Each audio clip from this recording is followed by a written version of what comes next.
I'm really glad I didn't say what I was about to say just before that. Just because that sounds weird to anybody who's just tuned in. We were just saying Archer needs a net to corral us cats that he is attempting to herd while he organizes this stream. And now I'm envisioning some sort of Rube Goldberg machine with just nets coming from every different angle at the same time, and eggs getting cooked and toast flying in people's faces. Yeah. And then when Tempting Archer replied,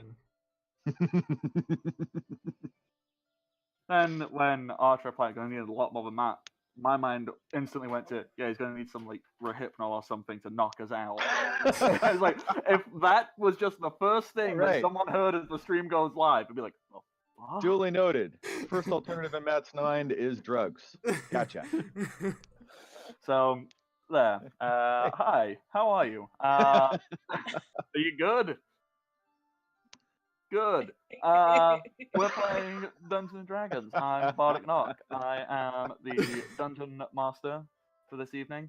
I roll dice and then make numbers up. That's what I do.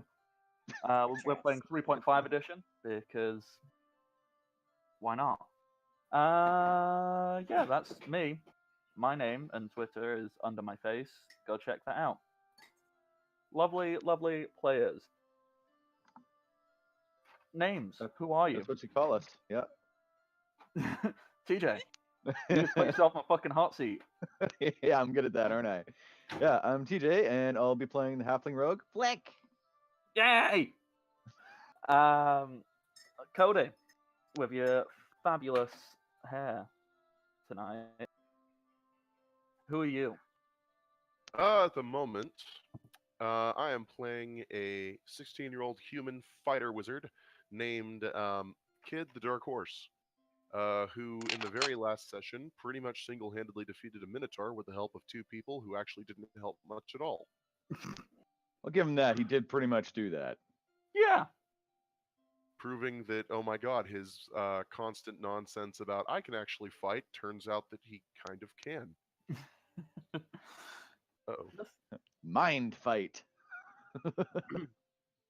I have no idea how much that got through because I froze about halfway through it. It all got through. I heard it. Yeah. Nice. Yeah. Wunderbar. Archer, who are you? I am Archer of the Eye, and I am playing Keldor, the Knoll Knight, who's currently attempting to hide in a trophy room. Badly. It might have something to do with the fact that he's 7'3". Hiding behind a 4-foot-tall trophy. And Prim. Sorry, Rebecca. Who are you, and what are you doing? Well, who I am is irrelevant. What I'm doing is more important. I'm getting another drink. I meant your character, but I know. now we know that. I'm Rebecca. I'll be playing the half-orc bard monk Primrose, and I am not drunk, no matter what you say. And You I can't swear tell to me drunk, I'm not drunk. God. Just out of curiosity, to fill in for anybody who is, I don't know, like masochistic enough to still watch this far in, what's Prim doing right now? Oh, me?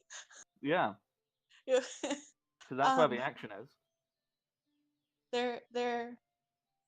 Why are you asking a drunk person that question? This bodes well for the rest of the show. I'll be fine. Just give me a second. We've got the really heavy Primrose episode coming up. It's some serious, like, emotional development. You're confronting, like, your old tribe. You know, there's been some racial tension. You've been shanked in the kidney. Rebecca responds, "Fuck it, I'll get drunk." Okay, for serious though. All that happened, and then, I'm trying not to die, but we'll see what happens. We'll see what happens. Varko, don't blink, will be hopefully joining us soon. He is currently in the air somewhere. So that's what that is. I'm not going to give you context. Don't blink, just put your hands out in the Give air. me a minute. He is a sorcerer. I mean, True statement. I just can't wait to see what happens when the students of Cody's that inevitably watch this stream without telling him find out that he has hair when he's not at school. Hey, you know what? What I do in my home on my own spare time is something they In front of a know webcam. very well not to ask about. Sorry, Cody. the joke was just right there in front of me. I had to make it. It's no worries. I'm going to be drinking alcohol too. Yay! Oh, if everyone's drinking, I might consider getting wine because it's down Do it. I We're have like tea. the opposite of AA. at. I have tea. I don't So- think that counts though. We're like Alcoholics Incorporated. TJ, I think what you mean is we're fun. No, seriously though, serious moment. If you believe you do struggle with alcohol problems, do Go not be get ashamed. help. Go and Just do get not help. be ashamed. Go get help. It's good for you. We Not love alcohol. you. You can do it. And I agree with cranky old English dude. If I had to confront the people who were racist to me and shanked me, I would get drunk. It's just pretty. Yeah. I've been preparing to get drunk all week. This is Yep. That is a perfectly valid reaction. So, before we jump in to drunk Rebecca describing how she punches racists in the face, Oh yeah. That'll be satisfying. yeah, various bits and pieces. Hey, do you like this kind of nonsense? What's wrong with you? We don't care. We like you. Come and join us more often. There's a Discord link down in the description below on the Twitch channel. Click that and find wonderful, wonderful people for the Welcome to the Party Discord. Do you also want to know what other cool stuff is going on this channel? Follow Welcome to the Party on Twitter at WelcomePartyRPG. Do you also want to catch up on way too much stuff? You can find basically every single video that has ever been on this channel, especially now that we have a much more efficient and I think there's now like 2 separate people working on making sure everything gets uploaded onto the YouTube channel. So yes, you can find all of these on the Welcome to the Party YouTube at youtube.com/welcome to the party. Oh yeah, Twitch. Hey, you can subscribe here on Twitch. 3 tiers. Get your different emotes. Tier 1, WTTP D20. Tier 2, Michael the Mimic. Tier 3, Crits on the Rocks. You can also, hang on, just need to unzip that bit 'cause I'm really warm. You can also affect things going on in the game with bit donations because we love them biddies. For 500 bits, well, you know, if you watch enough of this channel, you'll know that I am not good at describing why people enjoy things. I just derailed myself. Matt, we're the 500 ones bits, drinking. small changes to things like, you know, advantage in 5e or edge in Shadowrun and all kinds of cool things. 1,000 bits, big changes. I have Twitch open, so I'll be looking at the chat. If you want to talk about things, it's right there. I can respond to you and be like, that sounds really cool. Let's do it. A dragon appears. Think that's everything. I said lots of words. All right. Where we left off, our party, half of which have willingly allowed themselves to be taken captive to infiltrate a frost giant fortress, I guess you'd call it, in where a rather, or much larger than the rest of his pride, the chieftain, the jarl of this group, who calls himself the Lion. He has got a small militia of hobgoblins, and currently those party members who got taken prisoner are fighting for everybody's entertainment. Meanwhile, elsewhere in this fortress, an invisible halfling and his tattooed sorcerer buddy hanging around going, what's going on? And a big hyena boy and a gangly wizard fellow are sitting in a room filled with trophies going, well, what's going on?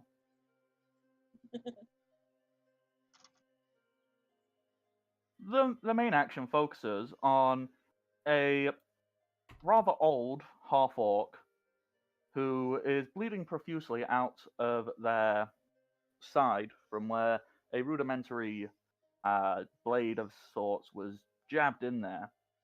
And now they're punching racists in the face. Typical Sunday afternoon. It's fine. Yeah. Sounds about right. So, where we left off, we had done the first round of combat, and that ended with Primrose landing a stunning blow on the orc that shanked them. So, that leaves... and also a slightly older looking orc seems to have turned tail on his comrades and began to bash in the head of one of his former friends. Having an almost uncharacteristic moment of morality, or maybe it's some extreme honor, believing fighting is an honorable thing or whatever, has decided that it's not fair for 4 people to gang up on one old person, and bashed his friend's head in with a heavy mace. His friend now, Kardok, whom it is his turn, post being bashed in the head, he grabs a short spear off the floor, turns and stabs it into Rar's shoulder. Yes. And Rar's is going to take some damage. Then it is Pimpy. I know there's a reason we called him Pimpy. I just don't remember why. Pimply. It was meant to be pimply, but you forgot to Pimply. type the L, but decided Yeah. you liked it more. Yeah, that's it. Yeah, Pimply. Pimply is the one who came over to assist Shanka in beating up an old person.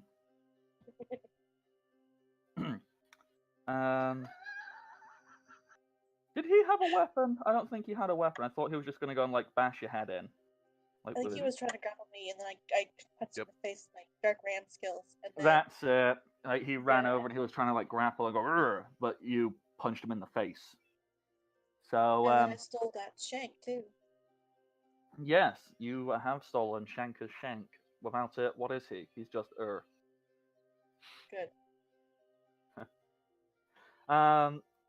So what Pimpy is going to do is he's a bit like, I tried grappling and that didn't work. So he's going to go and grab a weapon.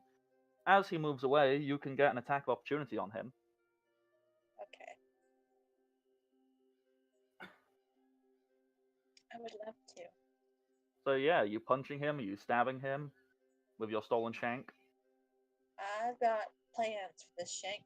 I'm gonna try punching him. All right, do a punch.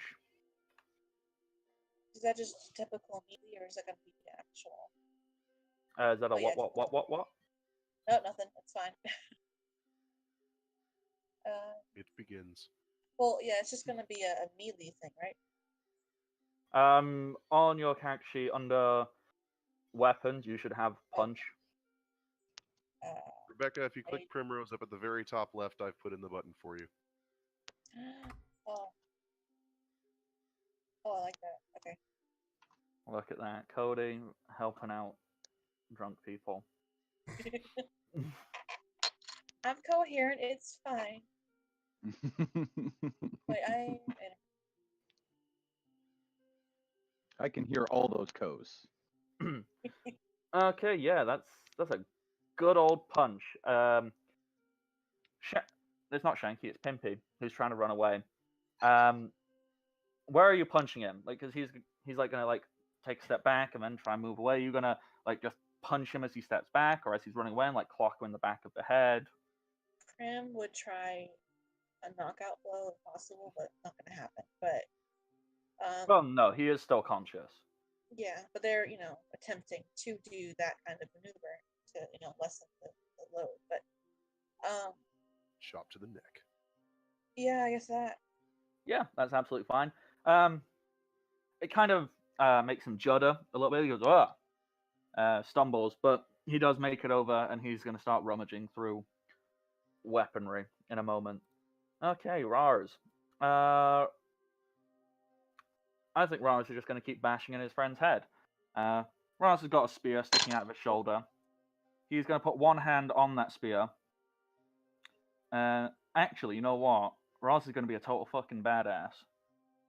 He's going to stare at his friend right in the face, and he's going to laugh. He's going to be like, "You think this will stop me?" Fucking boom, nat 20. Holy shit, roars! And what he does is he gets the mace, and he smashes the spear. So it's still sticking out of him, but the other guy is not holding it anymore. So his friend is now considered unarmed. So that's what Rars has done. Good start. Primrose, Yes. you have a dazed Shanker in front of you. Do. Question: is he still covering his eye? Why was he covering his eye? I can't remember. Like I punched him in the face. In the eye. Yeah, you punch him in the eye. He's going, ugh. Like he's covering a single eye. The other is very much exposed. All right. Well, Prim's going to take what they can get and attempt to shank. Shank. Oh, here comes the shank. Melee attack on this one. The shank would count as a dagger, wouldn't it? Yes, it would. So I would allow that to count as a monk weapon. Just added to my list of weapons. No, it means you could use it as part of a flurry of blows. Yeah. Oh. So,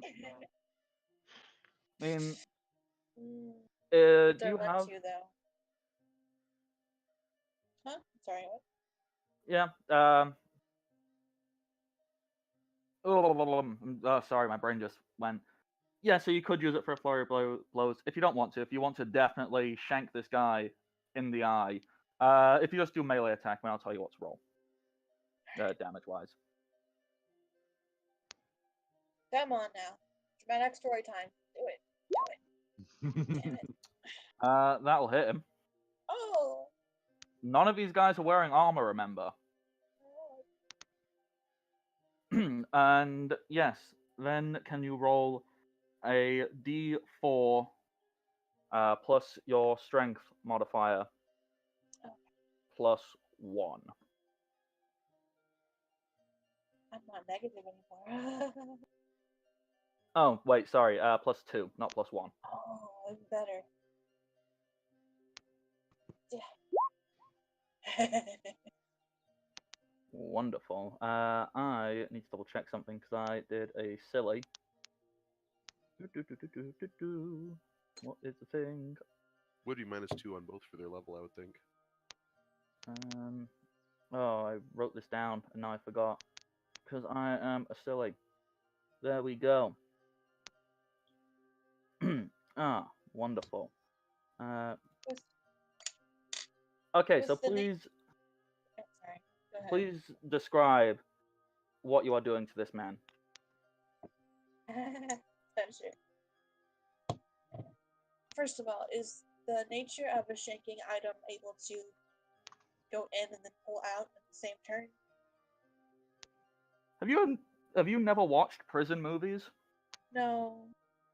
Shanking is not a single stab. It's several shank, shank, shank, shank, shank. It's as many holes as you can get in the person before the guards see you. Okay. Prim, that Shanker is now exposed. Is exposed.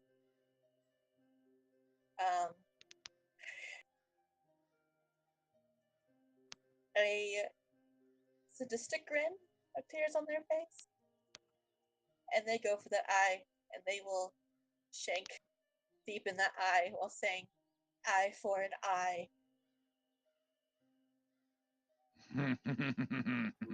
Nice. This is going to get a little bit gross. That's cool. I like it. As you wield this shank, and I'm assuming you switch up the hold on it, so the blade is coming out the bottom to get that good shanking motion I'm towards the doing face, because whatever I need that's to. a weird action to come at it like that. So I imagine more that way. As you do, Sorry. No, I'm no, just saying, please go. Prim would be doing whatever they need to do not to let them get the shank. So fire away. So this rather dazed fellow, I like to imagine like you put like one hand on his head as he's going to hold him still. You ram this rather gross, disgusting blade into his face, and it pierces right into his eye. And as you pull it out, there's a rather,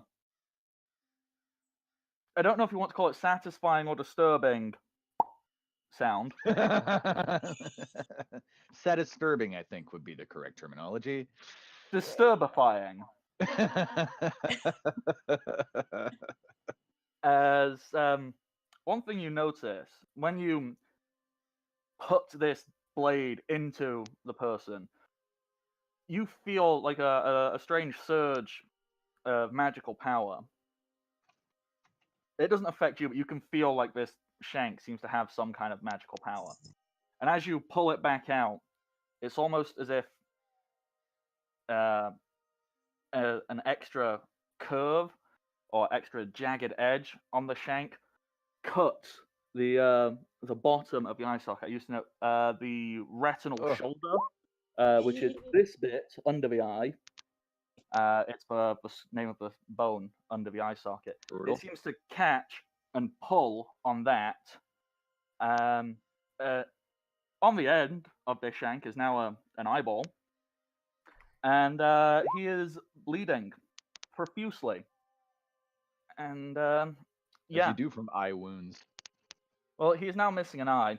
It's caught and broken the retinal shoulder underneath it.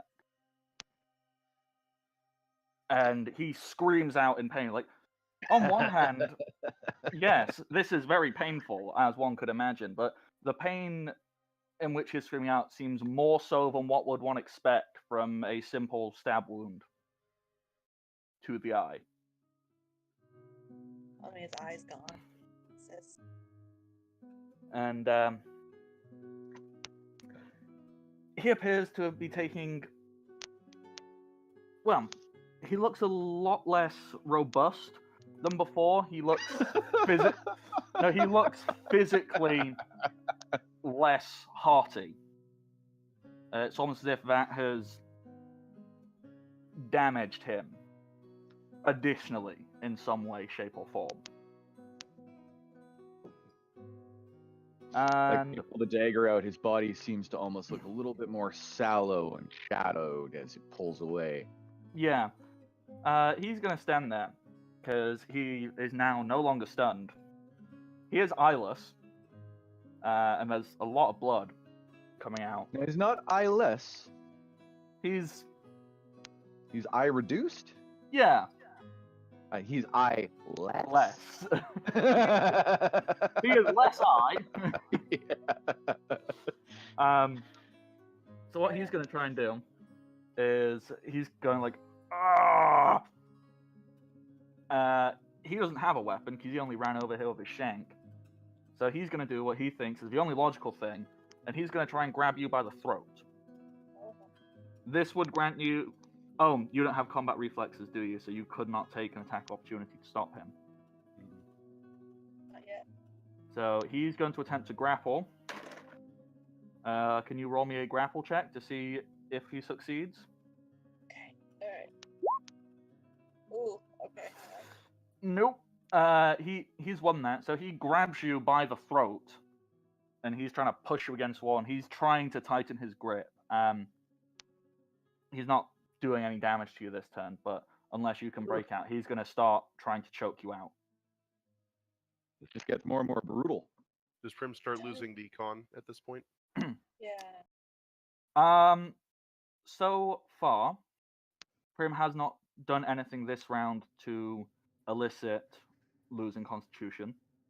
It's only when they do anything more strenuous than basic. It's kind of like a slow bleed. Yeah, so far they've lost one.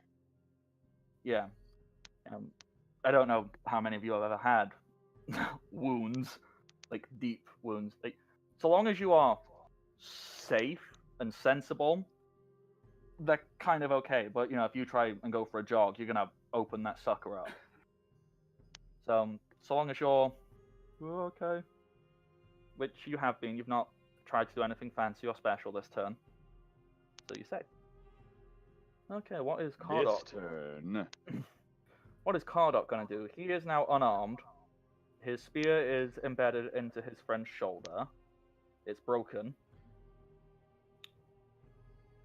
He doesn't want to risk getting hit, bending down to grab another weapon. Yeah, you know what? He is going to use the handle of his spear as a makeshift club and try and bash Rars in the skull. That would be a hit because without armor, these guys all kind of suck. Oh, did I not get a Oh, D4? good to know.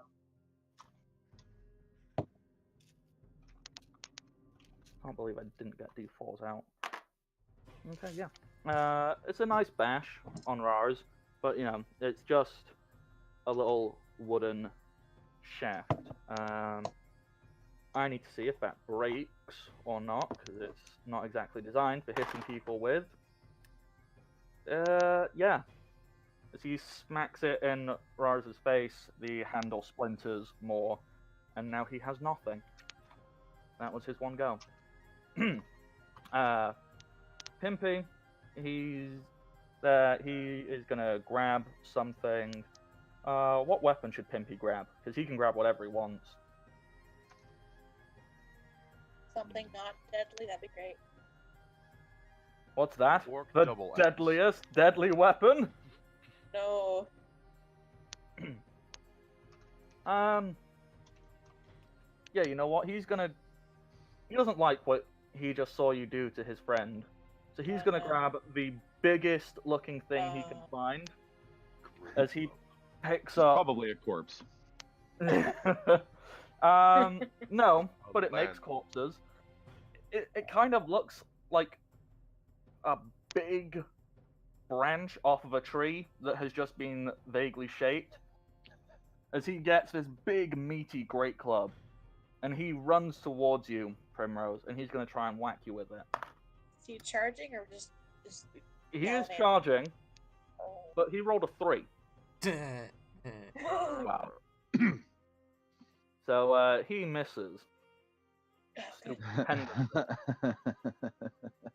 Just imagine like it hitting the side next to their head, like, oh, okay, that's happening now. Rars, how much of a badass is Rars? A lot of a badass. I agree. He pulls out the half spear in his shoulder. He flips it round in his hand. He swings the mace at Cardok. That's a hit. And then he jumps and tries to do an Achilles from Troy and ram this spear into his former friend's neck. That also hits.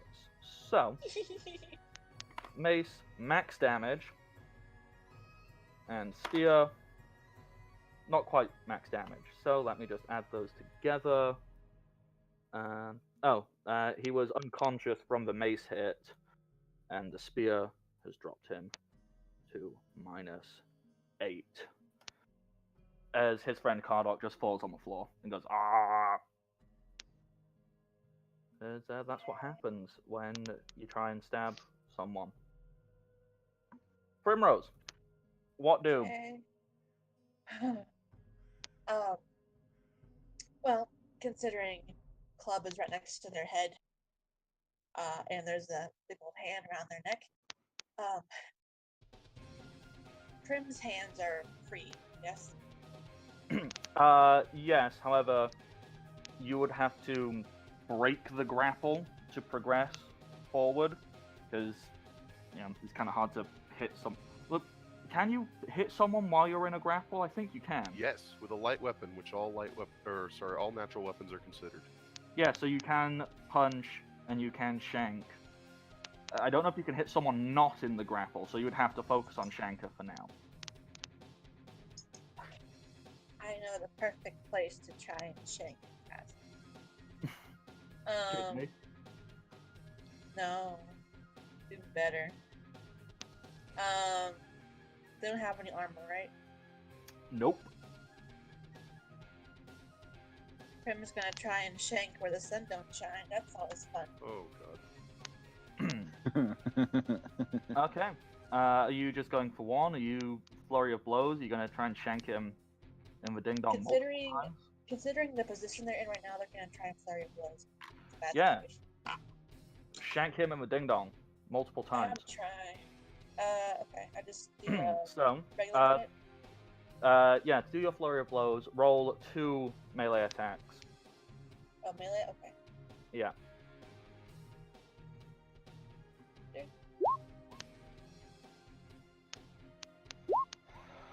And correct me if I'm wrong, flurry of blows is they're both at a -2, yeah? Alright. Then yeah, they will both hit. So roll me, you can just roll it in one lot. So roll 2d4 plus 4.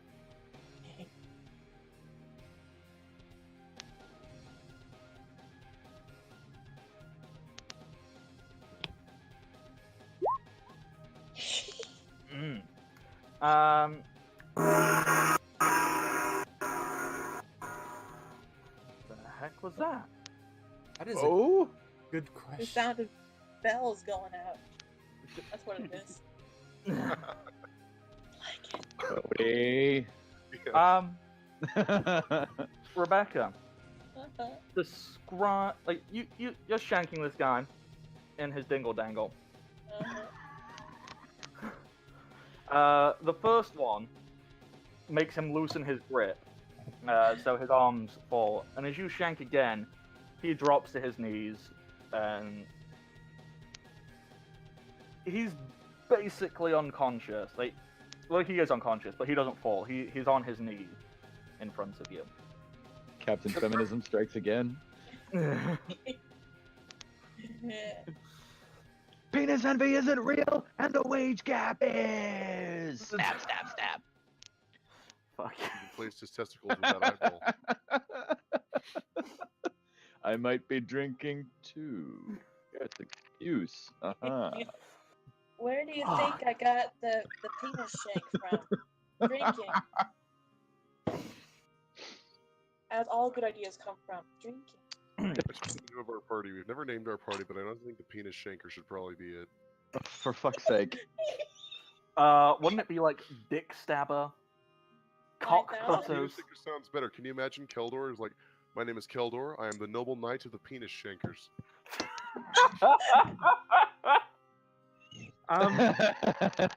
Rebecca, does Primrose have any cool, badass line to say? Is this orc is just on his knees, basically dead in front of you? Lorena Bobbitt's got nothing on me!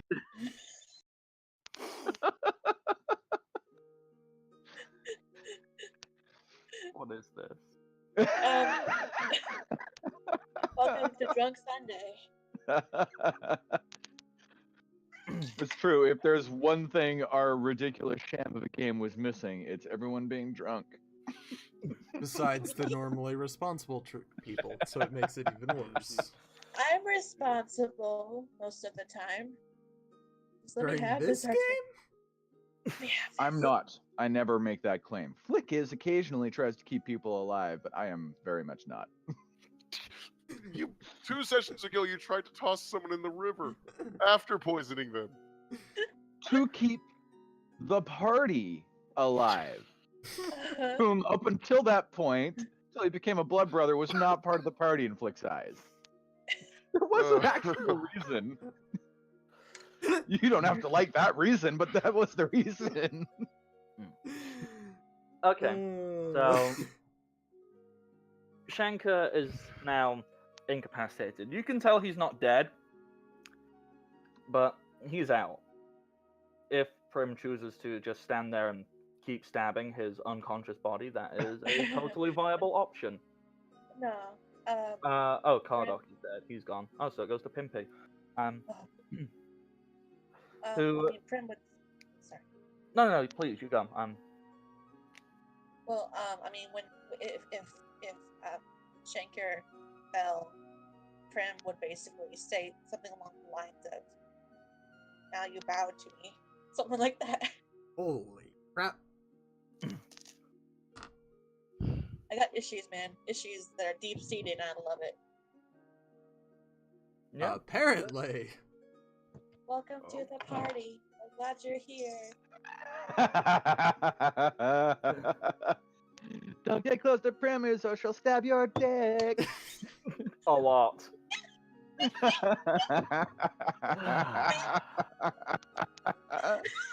Okay, so it's petitioning for the new theme song for the channel. Engage. Please no. Please no. Our group is tainted. I'm so sorry, but I also love it, so it's cool. well, there's one person who's rather taintless. You gotta watch your words, man. You really do. That's not just a slang word for a penis. That's what it is in my country. It is here, yeah. Look, technically, it's not the penis. It's the area between the fun bits, right? Close enough. Okay. Moving on before, I don't know. Before what? Before the last 10 minutes happened? I get too drunk. Before it happens again. Hey, there we go. Empty, in a fit of rage, is going to try and swing his club into Primrose's face. There we go. That's a solid 15. That'll hit you. Damn it. No. Eventually, we're God. going to start tuning into our own recordings, and Throck is just going to have inserted technical difficulties throughout large parts of the stream. For a solid 12 damage, as this rather large, meaty club clocks you in the side of the head. Ooh. Which side of the head? The right-hand side. My good eye. No. Blind Okay. So 14. For 12 damage. 12. Okay, that's even not better. That's fine. Oh, they lost Constitution too. Oh dear. Oh yeah, we gotta adjust your max health on that, I think. Shit. It's -6 per thing, right? Or was it that the thing? It's 55. It's -7. Well, actually, 7. -14 for each 2 per that you point. lose. Actually, no, it is -6 for this one. Sorry, I was Per thinking about that. point, yeah. So that's... Yeah. I'll give you a total in a second. Yep, okay. So, what Rars does is he gets up behind his friend, former friend, I guess, who is feeling rather full of himself after clocking you in the side of the head, and he gets his heavy mace, and he is going to attempt to hook it over Pimpy's head and grottle him from behind. That's Rars's grapple, and Pimpy rolled a nat 1 on his grapple. So I think grottle is the best term we've come up with in this game. Garrett throttle, grottle, perfect. Yeah. Okay, it's a very English thing. At least I don't know if you guys use it over there. We use 7 meanings for every one English word, so anything you do is probably better than what we do. You can grot someone. Yeah. Which is go for the throat, either with a punch or choking. Like it's a thing. That one's called. Yeah, it's a grot. I'll grot you one, mate. As more aggressive people. We're learning.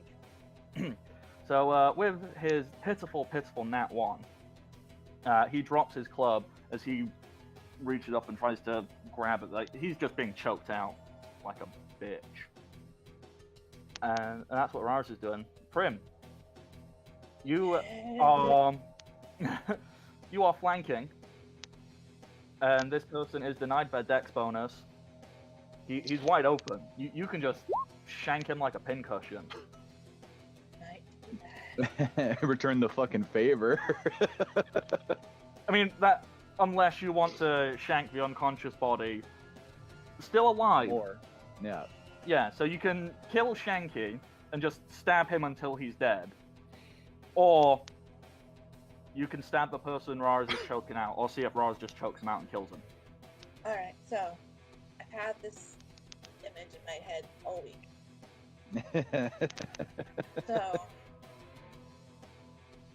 So Shank lying there, testicles lying over there, the other one lying over there, shank in hand, as one orc straddles another.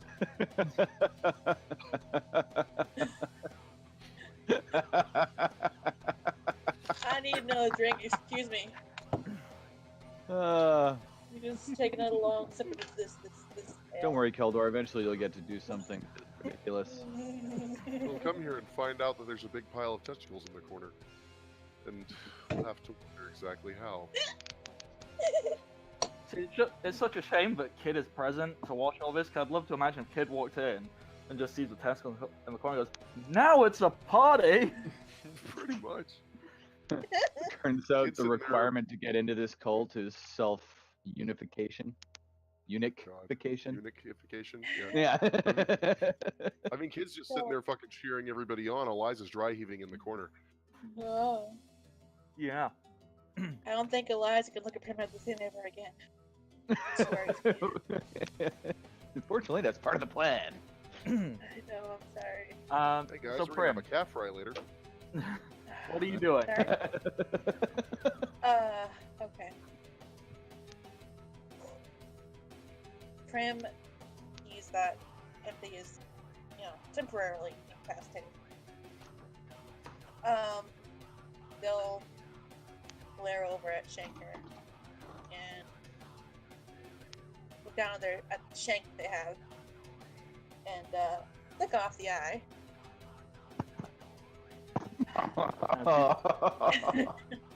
And Don't need this anymore. no, they're Not gonna if I snap. do.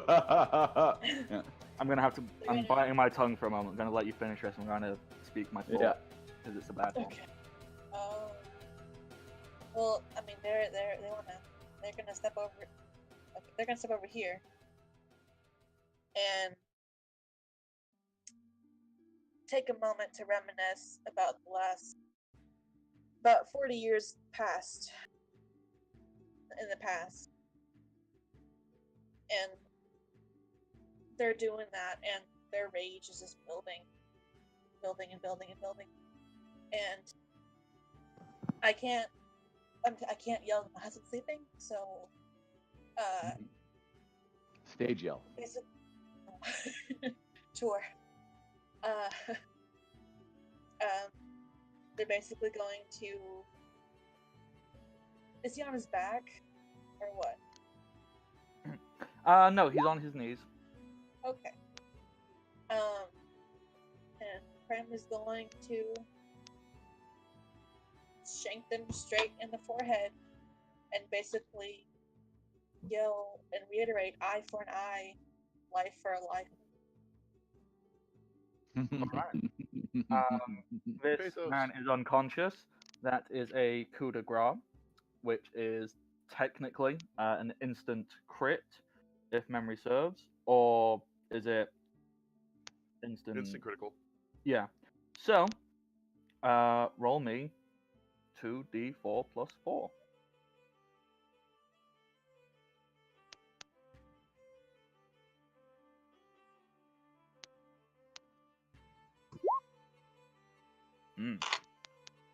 Nice whole 10 then. Yeah, minus 10, so he's dead. As you raise your fist, wielding the shank, and you would plunge it deep into this man's forehead, there's a definite crack as you feel the blade sink in, and as you rip it out, similar to the eye, you feel it like catch on something, and as it rips out, there's just his skull basically cracks open as his unconscious body just falls backwards. He gone. There's a fair amount of blood on your shank and your fist. Love it. It's Gotta break a few skulls to make a brainlet. yeah. Well, no. Yeah?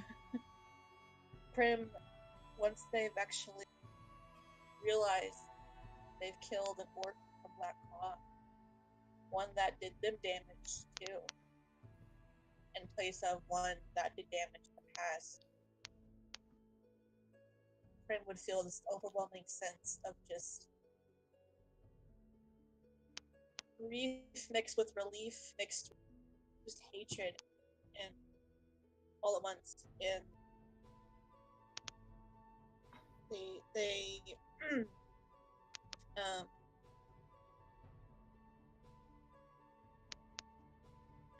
see, okay. Prim hasn't cried before, but goddamn, is a tear forming now, and they brush it away and focus on the matter at hand with empathy. Yeah.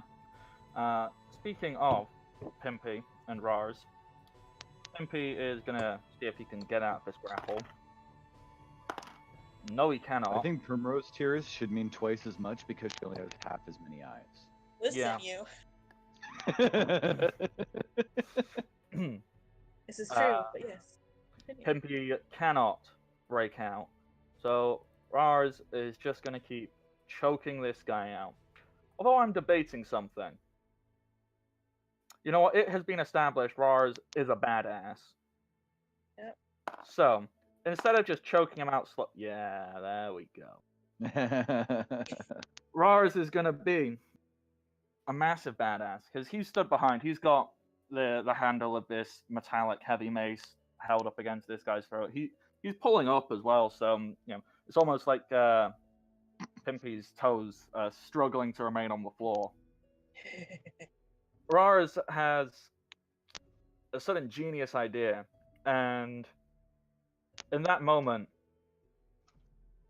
this would be the moment where all of you know that the sport of professional wrestling, as in the entertainment, came into fruition, where Rars pulls the mace up and purposefully falls backwards whilst lifting Pimpy up to slam Pimpy's head into the floor behind him. He just did a reverse pile driver onto Pimpy. Matt, is there a chair in the audience? There is now. No, because there's actual weapons. Is there a ladder in the center of this arena? An oversized belt hanging above it.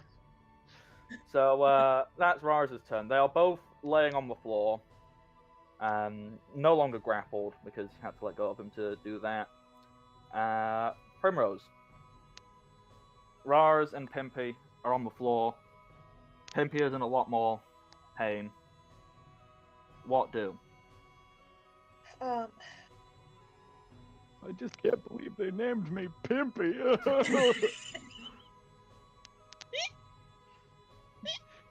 Sorry, every time I make a joke, it derails Primrose the most. I'll stop doing it while you're trying to play. We'll never get anywhere.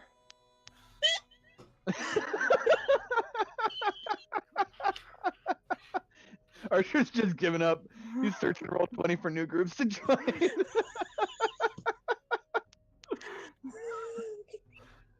I can breathe, it's fine.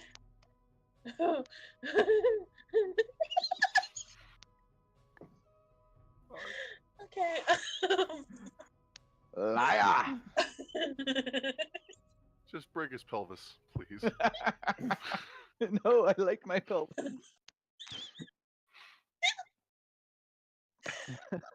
Primrose, what are you doing? Zip. Apparently laughing uncontrollably. Okay. I'm professional. Primrose. Pimpy looks damaged, yes. Yeah.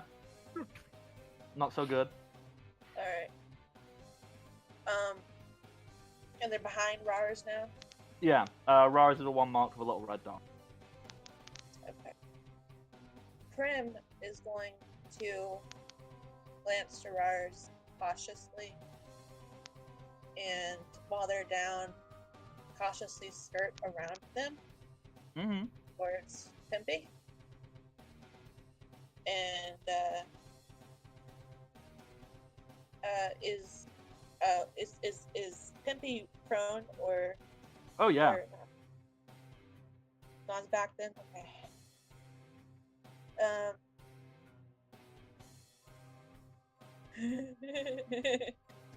Prim's gonna go through the throat with Shank. Yeah. All right, go for it. This is intense, y'all. I'm the wolf. And you're doing just one hit, flurry of blows. What are you doing? Considering Rars is over there, just do one hit. Because Primrose is at 33 health, and that's hurting bad. Mm. Okay. That's a hit. So D4 +2. Alright. Dun dun dun. Okay, so minus that much. Once again, just like every other time you've shanked someone with this, as you pull it out, you feel the blade catch and tear a little bit more flesh than it should be doing. And in doing that, as you catch the neck and pull it out, it almost cuts and pulls the jugular, causing Pimpy to start to bleed out profusely. He ain't getting up.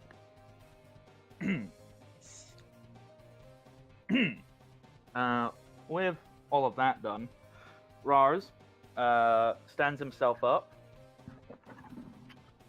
takes a few steps over this way, dusts himself off, looks down at the bodies of his former comrades, looks up. Primrose, I'm assuming you knelt down to cut this guy's throat, right? Yep. And am I able to look up and watch him while he's doing his turn? Oh yeah, definitely. Yeah, Prim is watching Rars very carefully, cautiously. Yeah. As Rars moves over, he stands there. He holds his mace, and he does that, typical dum, dum, swings it into his own hand, looks you over, and he goes, "It's a good battle, Halfling. Now, finish me. Fight. Oh, I was worried about this. Fight to your last breath. On your feet."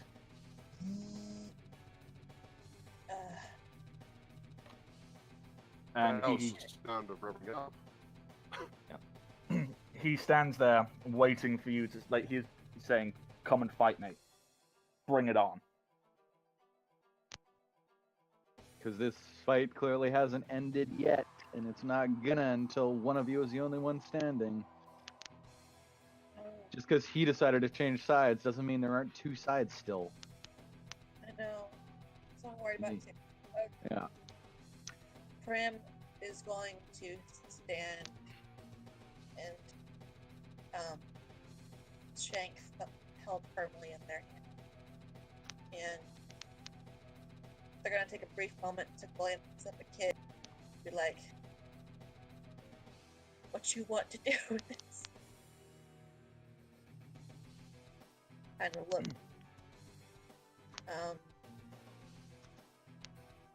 Then Prim looks back towards Rars. Prim's already had their revenge twice now. But She's almost out of revenge. well, That's more. considering Rars said that they have had half-born children, Mm-hmm. Prim is reluctant to kill Rars, as the possibility of removing a parent from those children comes to mind. I mean, he did say, "Kill me, fight me."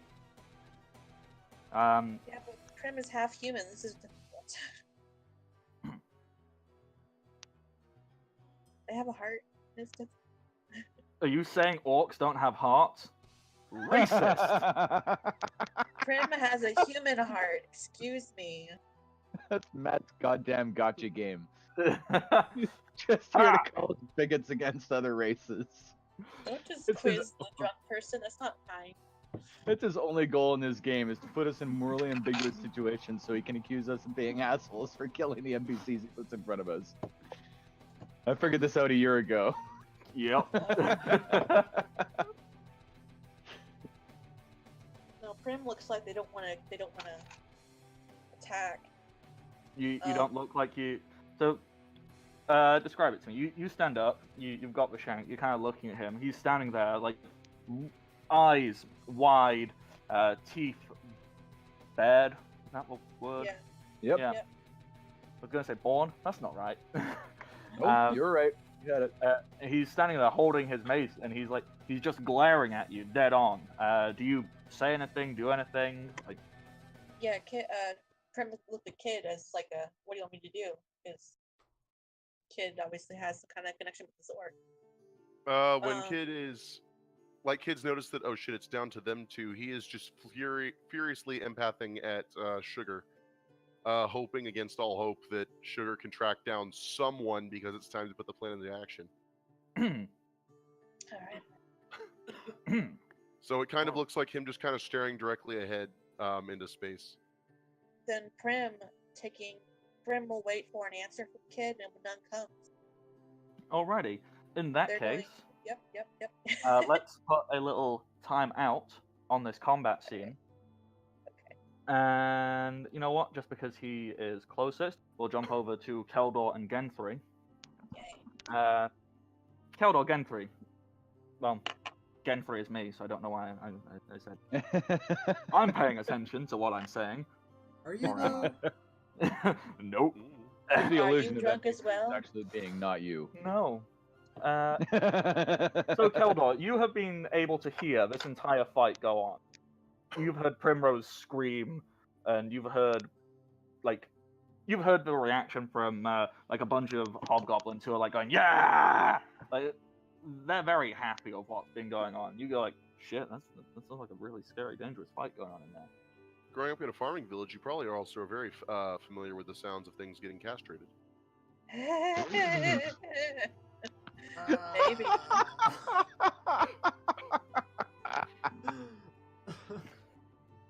I'm also familiar I don't think with anyone's.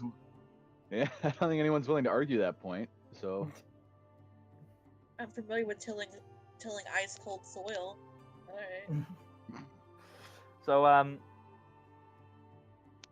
Keldor, during this fight, this has only been like less than 30 seconds at this point. What, if anything, would you be doing? Probably on hearing Primrose, like, all that stuff, he'd just look at Genthri and say, invisible, now. Genthri puts a hand on your shoulder, activates invisibility sphere, you're both invisible. And he would head right out to the arena. Yep. And Genthri will obviously be he's like, hang on, to go, oh, so fast. Like, half pick him up. Like, kind of drag him along. Wait, did you leave? You know what? How about this? Gen3 will get on your back. So That works. he is the Yoda to your Luke Skywalker. Very strange, Yoda. Yes. So if you rush forward, you'll have seen, because if that would have happened when Primrose, you'd have seen Primrose cut the throat of Pimpy on the floor, and you will have seen Rars be like, "Fight me, kill me," and Primrose like, "Oh, I don't know." Oh dear. Oh dear, oh dear, oh dear. This is gonna be bad. Oh, you're a knight. Oh, morality. Hello. Excited now. Let's see what he does. I cannot. Yep. That's what's happening. Is Keldor doing a stupid? Keldor might be doing a stupid. Oh no. I'm glad we have redundancy for the redundancy, because I mean, There is now a dart sticking in Lion's face. Oh, Does that break the Lion's face. you couldn't help her with that fight. Yeah, it fucked the whole thing up. No, because he watched the What? fight. He watched Rars help her. Just so you're gonna knock that memory out of his head with a 3 damage dart. That's a lot more than 3 damage. Cause it, Was it? oh my Okay. God. but it's like Well he's then. like, 3 fire I'm damage, yeah. stopping this fight. And make Okay. a new one. Well, that will Alright. probably stop the fight. It may stop the fight by getting all of us murdered, but it will stop the fight. You'll be fine. You're on the other side of the fortress. It's I'm true. not. Me and Bakko are gonna start a new party. Hold on, does that break the invisibility? Yes. Yeah. On me. Okay. Not on Gen 3. Okay, kids seeing that shit is like, oh, fuck, I didn't think of this. Okay. All the variables. Okay, I he's rolled going low. I didn't have a he's going to shout back at Eliza, anything, quick! Anything quick. Wow. Okay. Now, somewhere in a closet on the other side of the facility, Flick's just sitting there with a knife, casually cleaning under his nails. Like, so Bakko, where are you actually from? We never really talk. You know, Marco kind of like, oh, actually, no, you don't have to go into it. hang on, I just need to double check something. Oh, this is the best game we drunk for right now. Holy crap. So apparently, alcohol makes all of our stuff better. I kick ass. Okay, yes, it does. Okay, Oh, so I boy. just need to double check. Okay, so Oh, God. you take that Better. much extra. Would regular Prim do this? No, they would not. Okay. Okay, Drunk so Prim is best Prim. So, that. Cody, I'm pretty positive that you could actually start using this show as a teaching moment kind of thing for your classes. So I can't. here's I can't. how to There's a make language, terrible alcohol. decisions. Yeah. God, we need you here because all of our good shit's in your bag. That's the problem. Yeah, I know. Oh, God. So Okay. It's just been good, y'all. so it makes more sense in my mind. I'm going to imagine that when you reach back to throw the fire dart, you kind of shunt Gen 3 off, so he is definitely unaffected by the invisibility. So there's an invisible Gen 3 just sat on his own going, as this hyena boy just appears out of nowhere and hurls a fire dart across the room into the seated, unassuming frost giant Jarl, whom you notice when the fire dart hits him, his skin seems to react quite fiercely to the fire. Who'd have thought it? Something called a frost giant doesn't like fire. As he reaches a hand over, grabs it, and extinguishes any heat from it. Stuff's gonna happen with that in a moment. As he stands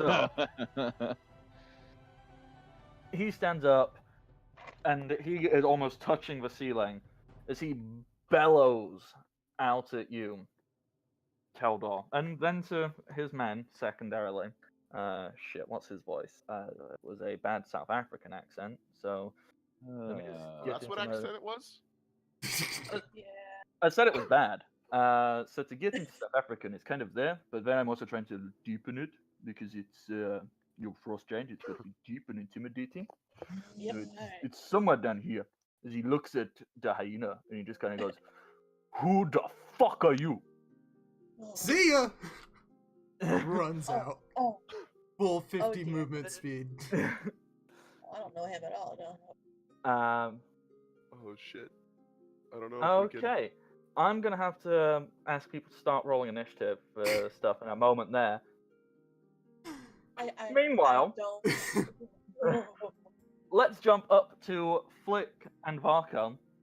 So how do you think it's going for everybody else, Mako? Oh. Death. Death and destruction.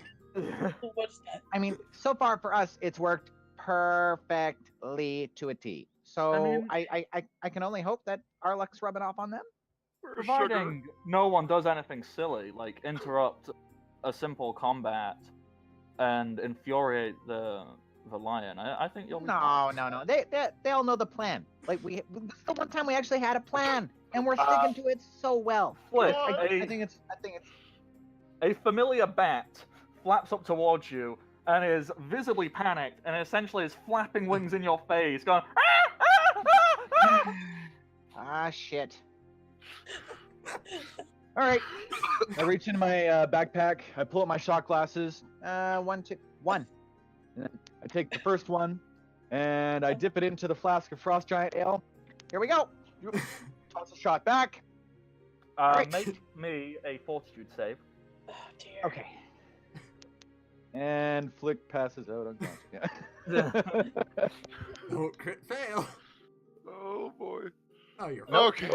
Oh my god! Oh my god! It was a 1, and it did the slow tip to a 19. Holy shit! Yeah. My heart stopped. Flick, as you pound this drink, you go, yeah. And then you feel this delightful chill. You know, the only thing I can equate it to. You know, like if you have a shot of like really cold vodka or something, Yeah. and you can feel the coldness down your throat and into your chest. I And mean, it's you're like like nice- really super hot and sweaty in a hot bar kind of thing. Yeah. Yeah. And you feel this, and you can, unlike normal alcohol, in where you'd feel that and then it'd pass, that seems to be held there. And it's almost like you definitely feel as if, well, when you breathe out, a small mist appears, and you go like, huh. If I were to breathe out hard enough, this mist, this very cold, almost frozen air, that could be a thing. Mechanically, just to explain it to you as a player, you can now, as a one-time use for this alcohol, make use of a breath weapon. It's not a fantastic breath weapon, But it's something. Yeah, it's just the same as a regular frost giant, so It's something no one expects a halfling to have. Let's say that. There's this little saber-toothed frost breathing thing running around. Yes, there is. It's Yeah, adorable. so what you can do is you can use this frost breath. It deals 2d6. The saving throw is reflex saving throw based off of your constitution, so it's 10 plus your con modifier. Okay. And that's a one-time use for every shot you take Gotcha. of this. Fortunately, I have a flask and a water skin full of it. Yes, but Interesting. you have to make a fortitude save every time you do it. Interesting, That's fun little thing. Every additional shot you take, you need to make another fortitude save. But if you keep being successful, you can add another d6 to the breath weapon. Okay. So if you're willing to risk, because it starts at 2d6, that's the standard. But if you would say, go, fuck If I it. take 10 shots, it'd be 12d6. Yeah, I gotcha. Yeah. Yeah. I'd be dead long before then, I'm sure. My fort save is +3, but And obviously, every consecutive shot you take is a harder Gets harder. save. It's a whole Makes thing. sense. To not freeze from the inside out. Yeah, I get it. Okay. Yeah, pretty much. Sugar, what's going on? Are they all dead? Do we have to go? Do we? God, that's creepy. This is really not going to work well, is it? You'd think we'd be able to communicate, but all right, I'm going to learn bat when we get back. But for now, this means something bad, Bucko. Like I know Bucko we kind said of shrugs and is like, Yeah. yeah. Yeah. And So for my Bucko- clarification, because it's been 2+ weeks in real time, but it's been like 25 minutes since we entered this cave in game time, right? it's been less than like 10 minutes. Right. It's- So yeah. So when we agreed that the sign was said, we didn't really agree on what to do after that, did we? That was part of the plan. Yeah, Well, that was. Seems like okay. We're basically a perfect point for a break. So if we take that, you guys can discuss what the sign was and what your original plan was. So yeah, Archer, if you take us to a quick break screen, we'll be back in a few minutes, everybody. See 'Cause ya. everything just went to shit. Yay for Indeed. lawful good.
Alrighty. Welcome back, everybody, and welcome to the party. Before we jump right back on in, advertisements. Hey, welcome to the party. Great place. Discord. Link below. You can find them on Twitter at WelcomePartyRPG, on YouTube at youtube.com/welcome to the party, and here on Twitch at twitch.tv/welcomepartypg. Welcome party. Where you'll get shanked in the dick. We need to workshop this theme try song. and give them a legit jingle. And then And you Matt, just it's not just me, throw it's that in there. Yeah. We're an all-inclusive group. See, quick question now. Does Primrose's epithet now change from the Dark Ram to the Dark Honey Badger? God. Yes. No, it's always farm animals, Matt. It's always farm animals. You can farm honey badgers. I don't Different. believe you can. Fucking psychopath. If you call bees, that'd be fine. Vertical farming, boys. Vertical farming. I'm just picturing 10 badgers stacked one on top of the other now. You can technically farm ostriches, and I believe they've been known to do that too. Stack up 10 on top of the other? I like the No, goat, castrate though. things. I like the ram. The ram is fun. I'm sure there's a Eventually we'll have a YouTube dark video past, somewhere not out today. there of a goat headbutting some poor person in their dingle dangles. So Oh, yeah. it counts. Don't think anything else needs to be said. Let's jump right back in where all the action is happening. Oh, yeah. Blatantly up with Flick. Because nothing interesting is going on down in the rest of the area. So, Flick and Varko. Yes. You've obviously got a bat flapping at you, going. "Bah, bah, bah, bah, bah, bah, bah, bah." Uh-huh. So, Varko. Just trying to get into Varko's spells here. Let's see. So,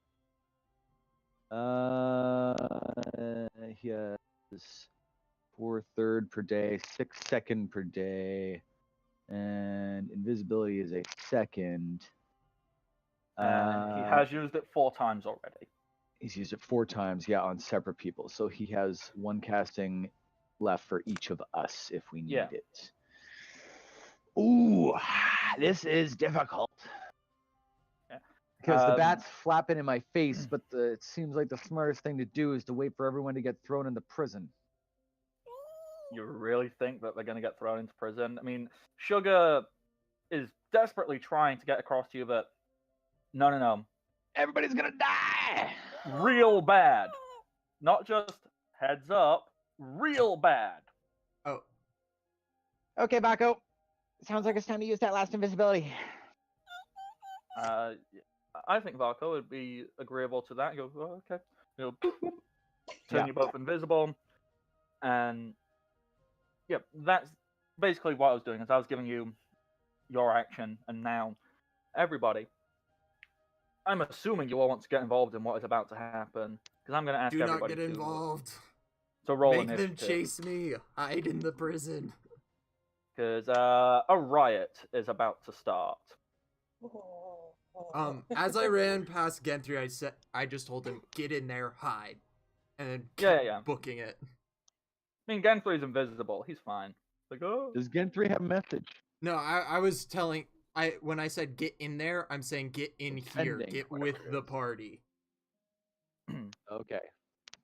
Oh, okay, yeah. So that's what Gen 3 is going to do before combat. He's going to like just scuttle over and be invisible. He can't get too close to the party members, because if he does, they will turn invisible, being in his sphere. I'm pretty sure Sphere only works if you're there during the start of the cast. That's true. Yeah, you're probably right. I'm making shit up. Yeah. So yeah, that's fine. Gen 4 just goes do do do do do do. He'll walk over, and there's a big ruckus going on. So when he gets over there, everyone in the prison cell, you will hear Gen 3 go, "Oh, hi guys. Fuck. Sorry." You can't see him, but you're pretty certain the look on his face is very solemn. Like, oh no, all my friends are gonna die. And I'm gonna have to watch. Invisible. Oh. Oh no. I'll live because they'll never see me. But No. So, yeah, everybody. Enters our Chewbacca.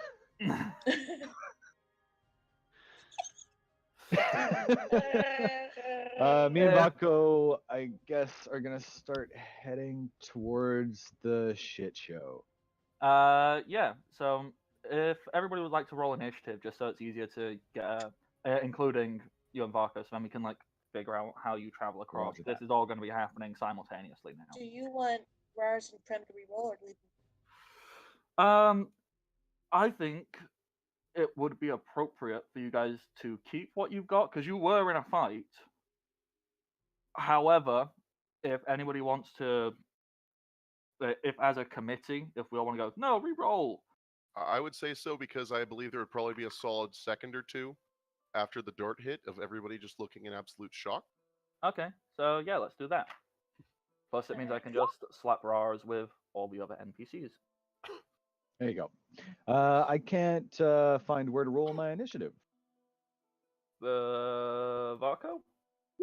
For myself or Vaca. Oh, Click- even worse. click God yourself. damn it. Click on your token, and then it should be Yeah. up in the upper left. Yeah, Right if you on. click it, there'll be a little button appear. Up. I was clicking on my name at the top, not on my token. That's why. I should have kept my roll. Do. Terrible No, it's fine. You being the slowest to respond is probably going to save you here. I'm Yeah. bleeding. I'm dying. I'm All right, you guys are pretty lucky Ooh. that I just rolled all of theirs. So, Go, Vaco, go. Nupicus. Speed, Vaco. So that's the Nupicus. alive. Then we have Lion. And then we have Gobbo, Robbos, / Giants. I can't think of a funny thing to call them. So the Nupicus, they have got that. The Lion did not do so good. And all the other people's got that. So, let's click descending. Alrighty. To make things easier for you, Flick, I'm assuming Varco and Flick are just going to move together. I am I'm leading while like hiding in the corners the same way I was before, but moving quickly. So using my hide and my move silently, and I'm holding an arm back and holding like the cuff of his sleeve so that there's a little bit of distance between us, but he gets the idea that we're like going low and quietly. Okay, so when it comes to physically moving you two, do you just want to do the moves on Flick's initiative? I can do them separately. Yeah. And actually give Vaco his due. He may show up at some point. Well, he can just be permanently delaying his action to move. He could, but he could just act on his own turn. I don't mind it separately. Yeah, that's fine. Because if he shows up, then he'll be like, it'll be messed up, right? Yeah. So, alrighty. So, Varco, you are the first to move. So I'm assuming it's running. Yeah. So I guess 5, 10, 15, 20, 25, 30. So it gets him to about here by my count. Mm-hmm. And yeah, then I'll move on my turn. I mean, obviously you can double move. I mean, yeah. You are actually. So I guess what you were saying would make sense if I'm trying to lead him, that he would delay his turn until mine for the movement part. Yeah. I guess he can't reassume his point in the initiative order after that, can he? He gets permanently bumped to mine, or if he stops delaying his action, does he go back to his 21? If he stops delaying, he returns to his. Like basically every round. Okay. It's Varco's. Then yeah, he goes, I'm gonna wait. We'll keep him there till my turn. he'll delay his action and he'll go with me because I like as soon as we go invisible, I reach out to grab his sleeve and lead him. So Yeah. sorry All for right. the confusion. Yep. Yes, no problem. Okay, so all of the NPCs. Genfrey is invisible. He goes, what are we-" Angus will look to Kid and he goes, what part of your plan was that? This is the part that I knew was coming but didn't want to admit to. So, obviously I've got my ideas. But what are yours? You know, shit's fucked now. This is the part I expected it to mess up, although not like this. No, do your own thing. Right. And with that, Angus 70% of the plan. 70% of the steps forward. So 5, 10, 15, Don't 20, do it. 25. They're still all there. Wait Angus till they walks leave. into the middle of the ring, and he bends Oh, down God. to grab a weapon. He's basically doing this as far as the lion is concerned, and all of his Hobbo Gobbo minions. This is just someone who goes, a riot? Like, they're mainly going to rush after you. They just think, oh, this is one pathetic prisoner, no big deal.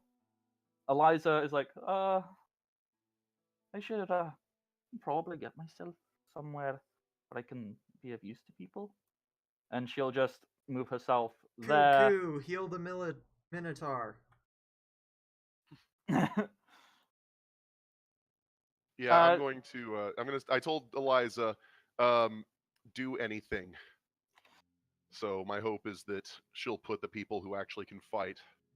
Yeah, Eliza will look over to the not quite dead Minotaur and go. She'll turn to Kid. Kid, you are technically the creator of his plan, and she'll go. Do you think he'll be of any use to us? Because I can probably make him Heal him. I'll go with whatever Zindrix has in the barrel. Yeah, so Eliza will dash over, put her hands on the Minotaur. Ooh, good heal. And give him a whopping 11, 13 plus 6. Let's give him 19 hit points back. Woohoo. He's feeling better. And with that, he kind of sits up, lets out a big snort. He goes, looks over, sees the lion standing up, sees all the goblins readying things. He goes, riot? Kid's going to give him the biggest fucking smile. Good fight. Let's move it. And I never expected. That pun is gonna be on my suicide note, Matt. And he rushes into the middle to try and grab himself a weapon also. That's basically all the... Oh, there's Rars. Rars kind of looks at Keldor just ran off, and then he's going to look to everyone, and he looks at Primrose and goes... He's just confused. He sees the hobgoblins moving, and he goes... Kid'll point from the stands. Oh, X, pointing at Lion. Since we've used this before. Just basically, to put into context, you're saying for him not to attack the lion? No, X is... yeah, X is the one that you go after. He looks at you, Kid. Thumbs up. Stares at the lion. He goes, and he just shouts out. Surprisingly enough, Rars can actually speak giant. You guys don't know what he says, but I do. Oh, you can speak giant? And it's one of the ones I got. Yeah. So you hear Rars bellow out, and he's like, and what he shouts out is, "This'll hang on. That is Russian. I'll show you what I want Scottish. It's because I'm trying to do angry and I don't know how to do angry Russian. You just speak normal Russian. It's always angry. Oh I'll show you what happens when you take members of Black Claw prisoners. And he is going to rush over and attack the lion. In the smartest thing anybody ever did, ever. As he rushes over and swings his mace, he swings it into the leg of the lion, and the mace just seems to reverb back off of it. The lion seems to have a very, very hefty natural armor. Kid. Of course it does. Does Zindrix get to move on the NPC turns? Yeah, if someone wants to take control of Zindrix, that's fine by me. Does she have a cure spell prepared today? Probably. Okay, can I get one I'm of going to those? go ahead and say yes. Okay, can I get one of those? I believe that they'd have access to it, but probably not on a high level because they always like the damage spells. So. Yeah, so you know what? I'm going to... Yeah, doodly do. Ooh, good roll. 12 plus character level, which is 7 for you guys. So 19 hit points. Oops, Back that was you, the kid. wrong one. That was the armor class. Okay, plus 1. Okay, feeling pretty good. He's going to say, all right, final stand time, and he's going to get up on top of the little pillar here. And he speaks back to the kobolds, come with me, quickly. And Kid's going to jump. Hopefully some of them come with him on this. Yeah, you know what? You're speaking Draconic. You have a rapport with these. They weren't going to do anything at first, but... They're green. Of course he has a rapport with them. Yeah. It's a well-established kid thing. How high up is this platform if I were to jump from it? It's less than 10 feet. Okay, cool. Then I'm fine. I'm not going to feather fall this then. Yeah. The kobolds, they listen to you. They take your words. Kid, you now have 5 kobolds willing to follow you. Oh, shit. Adorable. Your own little sparkle squad. It's your own little sparkle squad. Yay!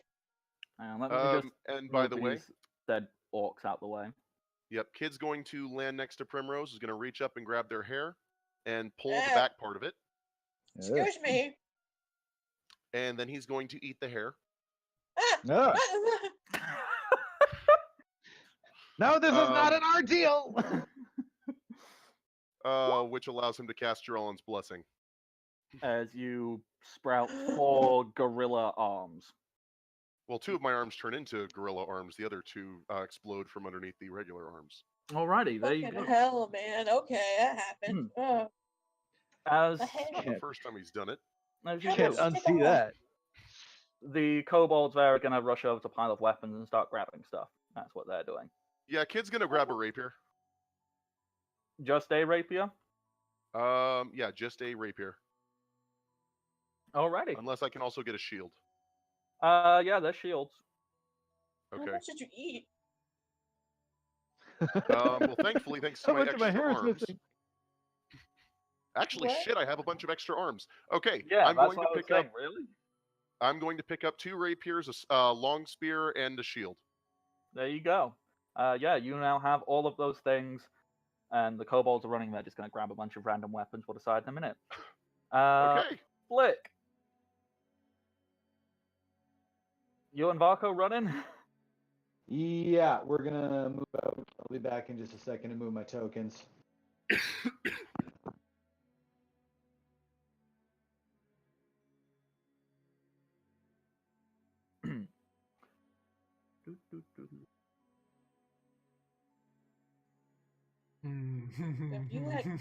you have eaten your own hair, kid? Like, come on.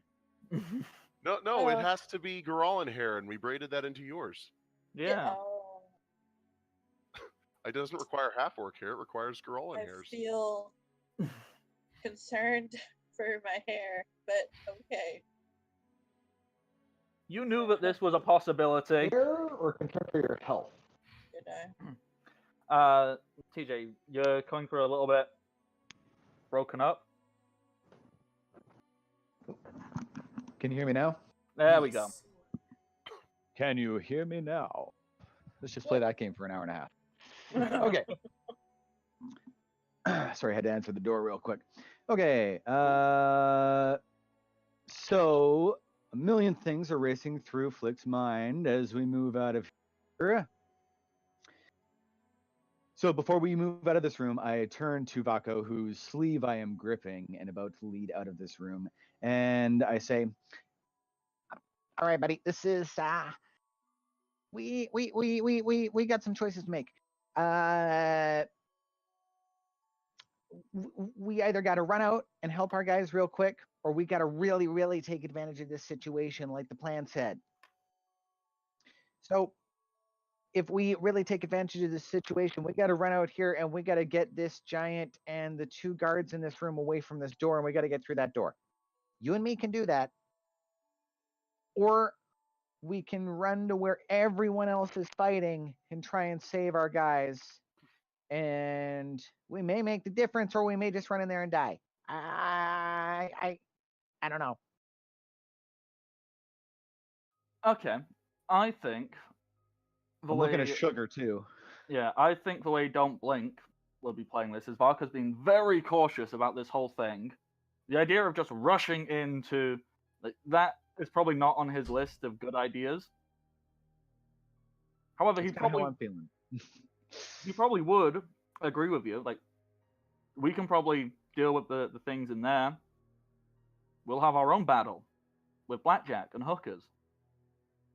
I like it. So I I'm like it. 100% okay with Barco agreeing to assist in dealing with the small enemies and getting to that frozen door. Oh, look at Sugar. Does Sugar's brain explode at this suggestion? Sugar can't actually speak y'all's language. Oh, right. Okay. I keep upscaling her intelligence. His intelligence. Sorry. He's got a good intelligence. He just can't understand you. Yeah. Okay. Well, we should really teach you common. You'd be a lot more useful. Okay, so we gotta be super quiet from here on out. I know you didn't go through these rooms with me, but through this prison, there is a door at the end of it, and through that door, there is another giant, and it was, I think, 2 hobgoblins, and they look like some of the more impressive ones with, actual gear and stuff. So I'm thinking, with the distraction outside already, it'd be a lot easier to send them chasing something. Like, if you had some kind of spell that could summon something that they would go chasing. Like, mount Vaco. You can summon a horse in there. You just summon a random horse into a place Yeah. where a horse should not be. Yeah, Varco kind of. I think Varco would give like a thumbs up that we can do that. I mean, All right. we need to get close enough to it to do that, but We do. If I recall correctly, we could see through that door more or less, right? Like, if we get up close to it enough for him to cast a spell through this one a here? crack or something. This one here, or yeah, sorry, the one you're pointing at, yes. That one is like the really big reinforced one. That one was the reinforced one. Okay. Yeah. What about this one up here? Yeah, that one was. Sneak through. Like, that's essentially open. So I'll lead him to that one because I remember that one being open. And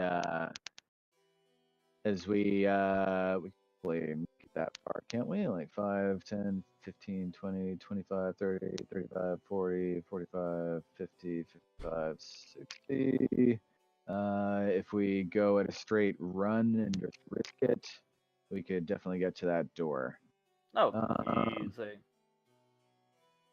You know what? We're just gonna push to this corner this turn, and as I said, I'm leading him. There we go. And I'm keeping us tucked down, like, you know how a rat scurries always along where the wall meets the floor? We're going like as low and off to the side as we can all the time. I'm assuming there's other invisible people running around here, and that they're gonna run down the middle of these corridors. And that I don't want to run into them if there happen to be people there. That's the level of caution I'm taking. Yeah. So we're just going to get to this point and hold off on the spellcasting for next turn. Alrighty. Keldor. Yes. You started to run away. Now what do? Okay. Because I noticed if I look back and see that my party started moving forward like idiots, that was not the plan. I'm going to do this.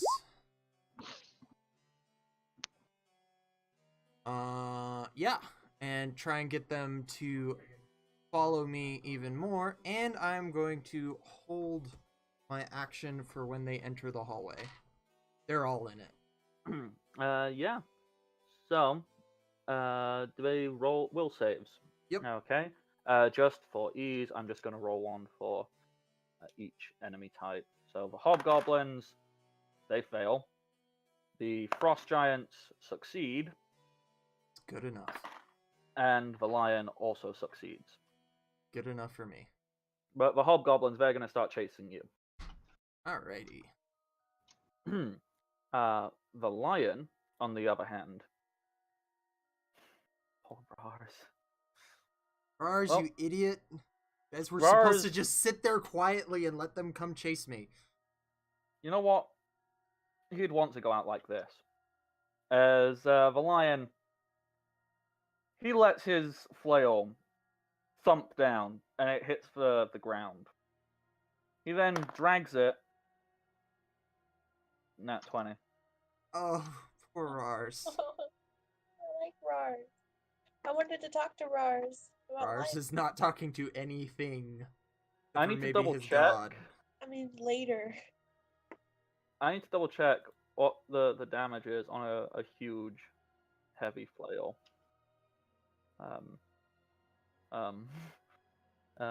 Where's items on this stupid thing? Equipment. There we go. Then weapon category. No, it wouldn't be categories, would it? It'd actually be a real weapon. 3d8. On huge. Yeah. Okay, so he is doing 6d8, and is it times 2? It is times 2, isn't it? It's not times 3. Times 2, yeah. Okay, so 2, 5, 10, 15, 21, 23, plus his strength mod twice, which, no, what did I set his strength mod as?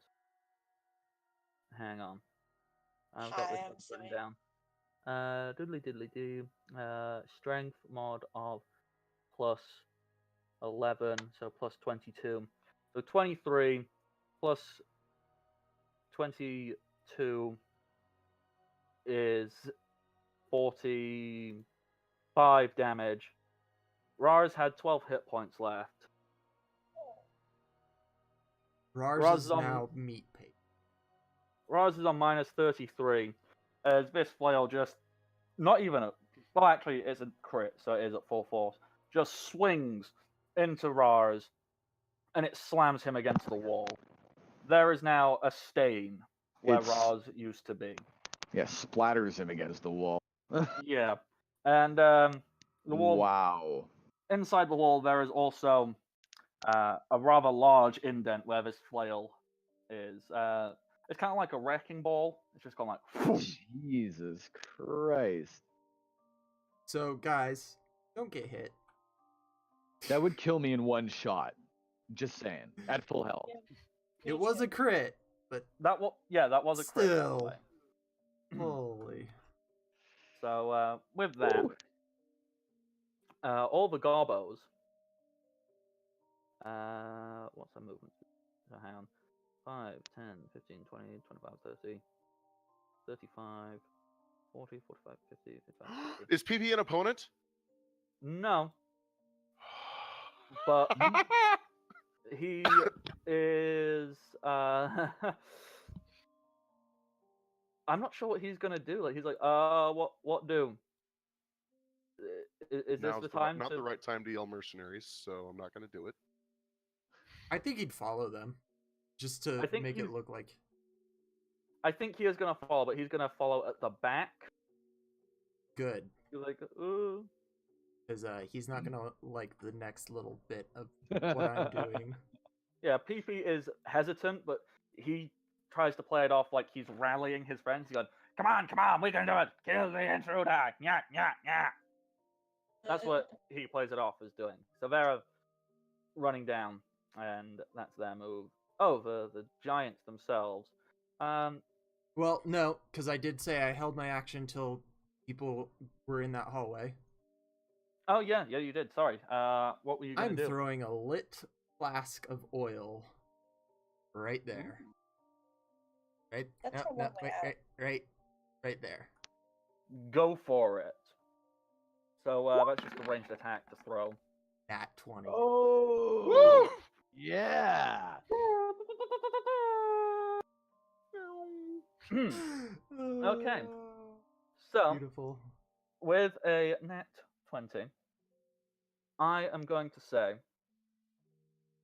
to reward this, instead of having a normal 10-foot splash range, I'm going to say that as you threw this, like the top of it was open, so it spreads over a range of 20 feet instead. Nice. So damage on that, roll me 2d6 as it sets on fire. Hoot. 10. Yeah. Alrighty. So It's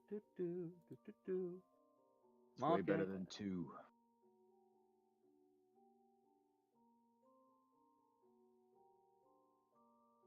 And I'll set an area of where everything is on fire now. So let's get a spell token out there.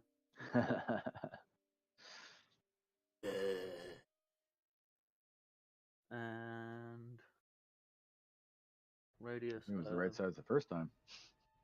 20 feet. Fire. Wait, radius of 20 feet? It splash. Damn. Oh dear. I might have hit him. Let's be kind. Let's say PP was one step behind because we Okay. don't want to. So, Justify. oh wow, it hits every single hobgoblin. Fantastic. Oh, that's great. And Keep this in mind can when we you have to roll me 1d4 to determine how many rounds this is going to be burning? Man, the Air Force wishes it had napalm this effective. Just one round. Ah, I jinxed it. It's Just shut my fat mouth. fine. Well, over a wider area, there's obviously less. This to is burn. not the only trick I have up my sleeve. Yeah. Okay. So the giants, it's their move. They've seen this, and they're gonna slowly start lumbering down. That they don't think anyone's gonna try and do anything stupid. They're like, no one's this dumb. And Primrose. Prove them wrong. Don't get yourself killed, please. I did I'm this not so that trying to. not everyone would die. I don't intend to.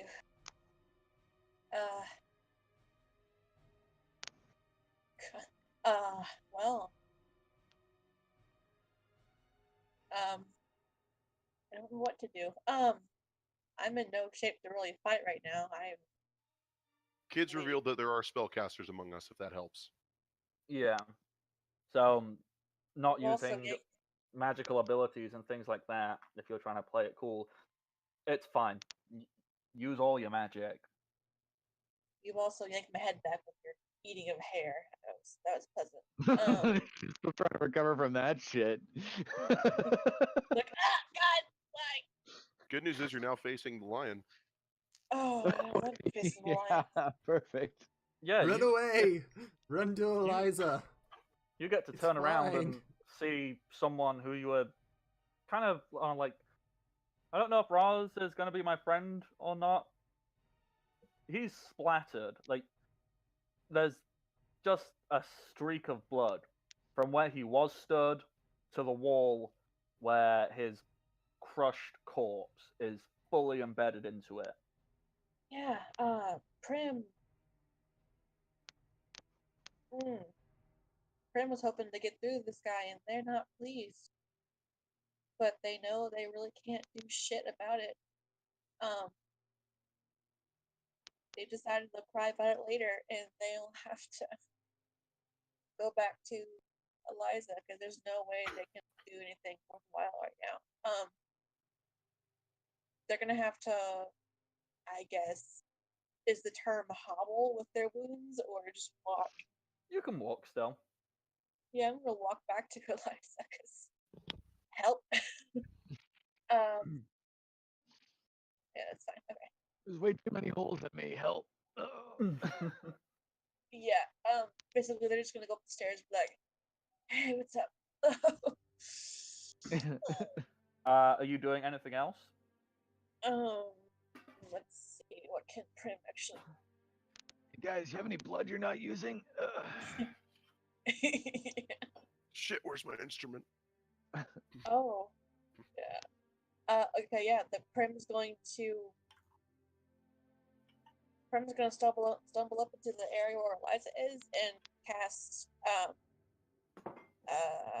what's it called? It's called something. Summon instrument. Probably called something. Summon instrument. Yeah, so as you do that, you kind of get there and you kind of mutter a few words at your hand.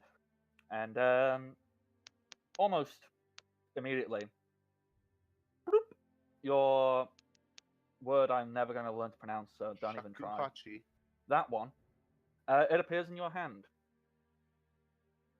One more thing Prim wants to do. They're going to.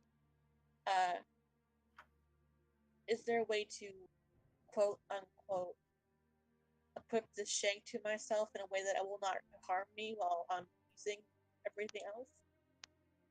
Yeah, like you're not stabbing yourself with it. No. You can like tuck it into the top of your trousers or like just whatever. Like you can holster a weapon. Yeah, I'm gonna holster it because it's, I mean, it's pretty gross, but like this is a trophy of sorts. Yeah. So that is that. There you go. Boom. You've got your instrument. You've hobbled over. Varco and Flick. I mean, yeah. Well, they moved together, don't they? Yeah, I was about to say. So, is Varco moving off on his own to start the distraction, or is he waiting to move with Flick? I think Vaco will wait for me, delay his action, and go with me. That was the plan. That's absolutely fine. Just double checking. Okay. Back down with the NPC brigade. Well, there's one less now. What? Angus rummages through. He finds a hammer. He likes hammers. And he picks Without it up. looking at, okay. Without looking at him, Kid's going to say, "Get ready to break it." Break what? On who? What? Kid's readying a weapon, or readying the spear. And this is him seething in anger at this point. Yeah. You know what? He's also going to grab a shield. He finds a big, large shield, and he stands next to Kid, trying to form some kind of defensive wall. Like he's got his hammer, he's got his shield, and it's like, it's very probable we're gonna die here. So, it was nice to meet you, and thank you for at least trying. Kid's going to, he's not going to smile on this one. He takes a look over at the wall, and the face that he makes just absolutely contorts. The freaking anger in his eyes is absolutely unreal at this point. There's never been this much anger in how Kid operates. Like, he's been pissed before when fighting. This is not the same. No. And so, Okay, so what will Eliza and Genfrey do? They're probably going to be like, hey, let's help out however we can. Prim be like, Eliza, I did shit. Help.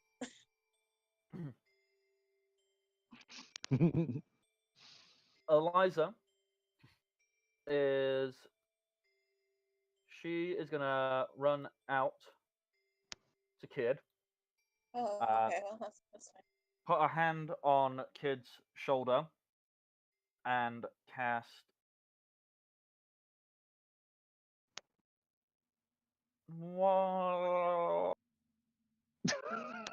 I'm trying to decide what would be more effective for Kid currently right now. I remember the first time I cast. What would be more effective for you?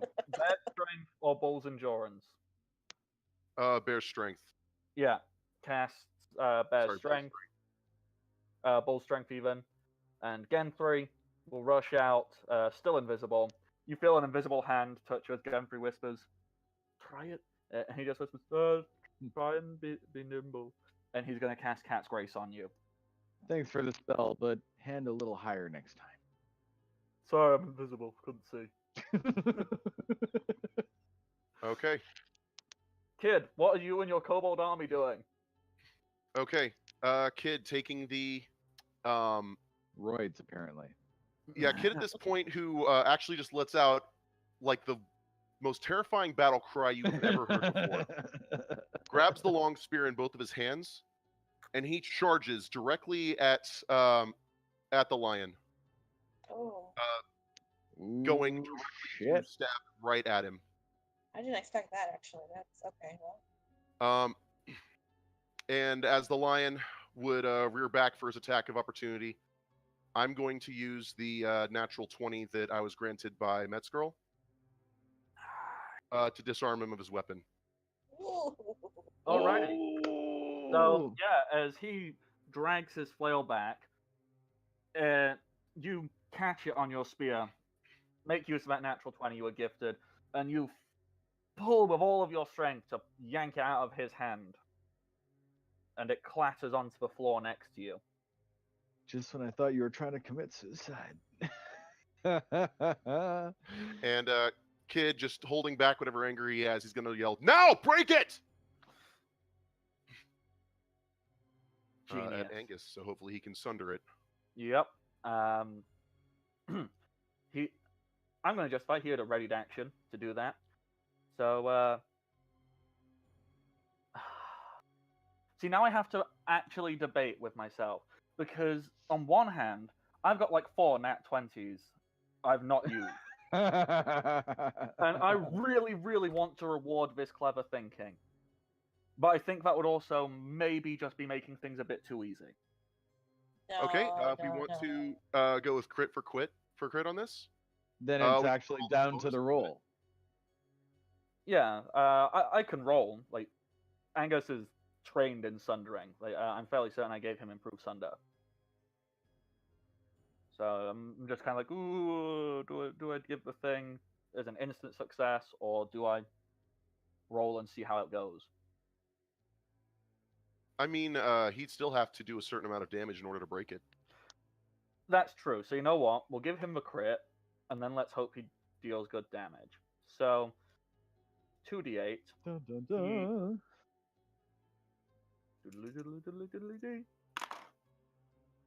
Fuck. Heavy Flail has a hit points of 40.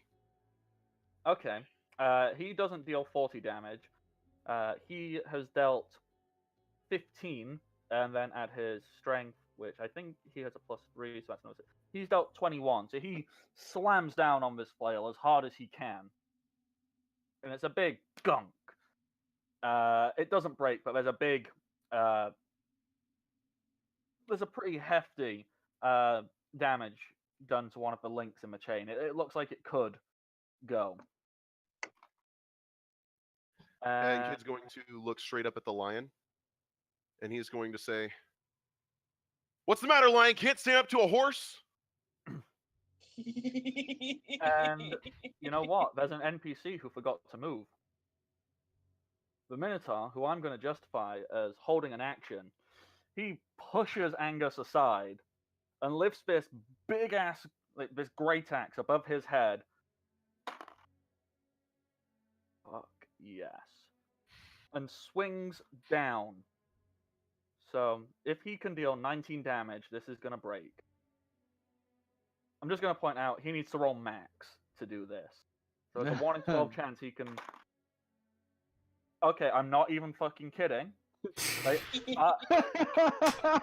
I'm going to move my camera. This was the yellow 12 I just rolled for his great axe.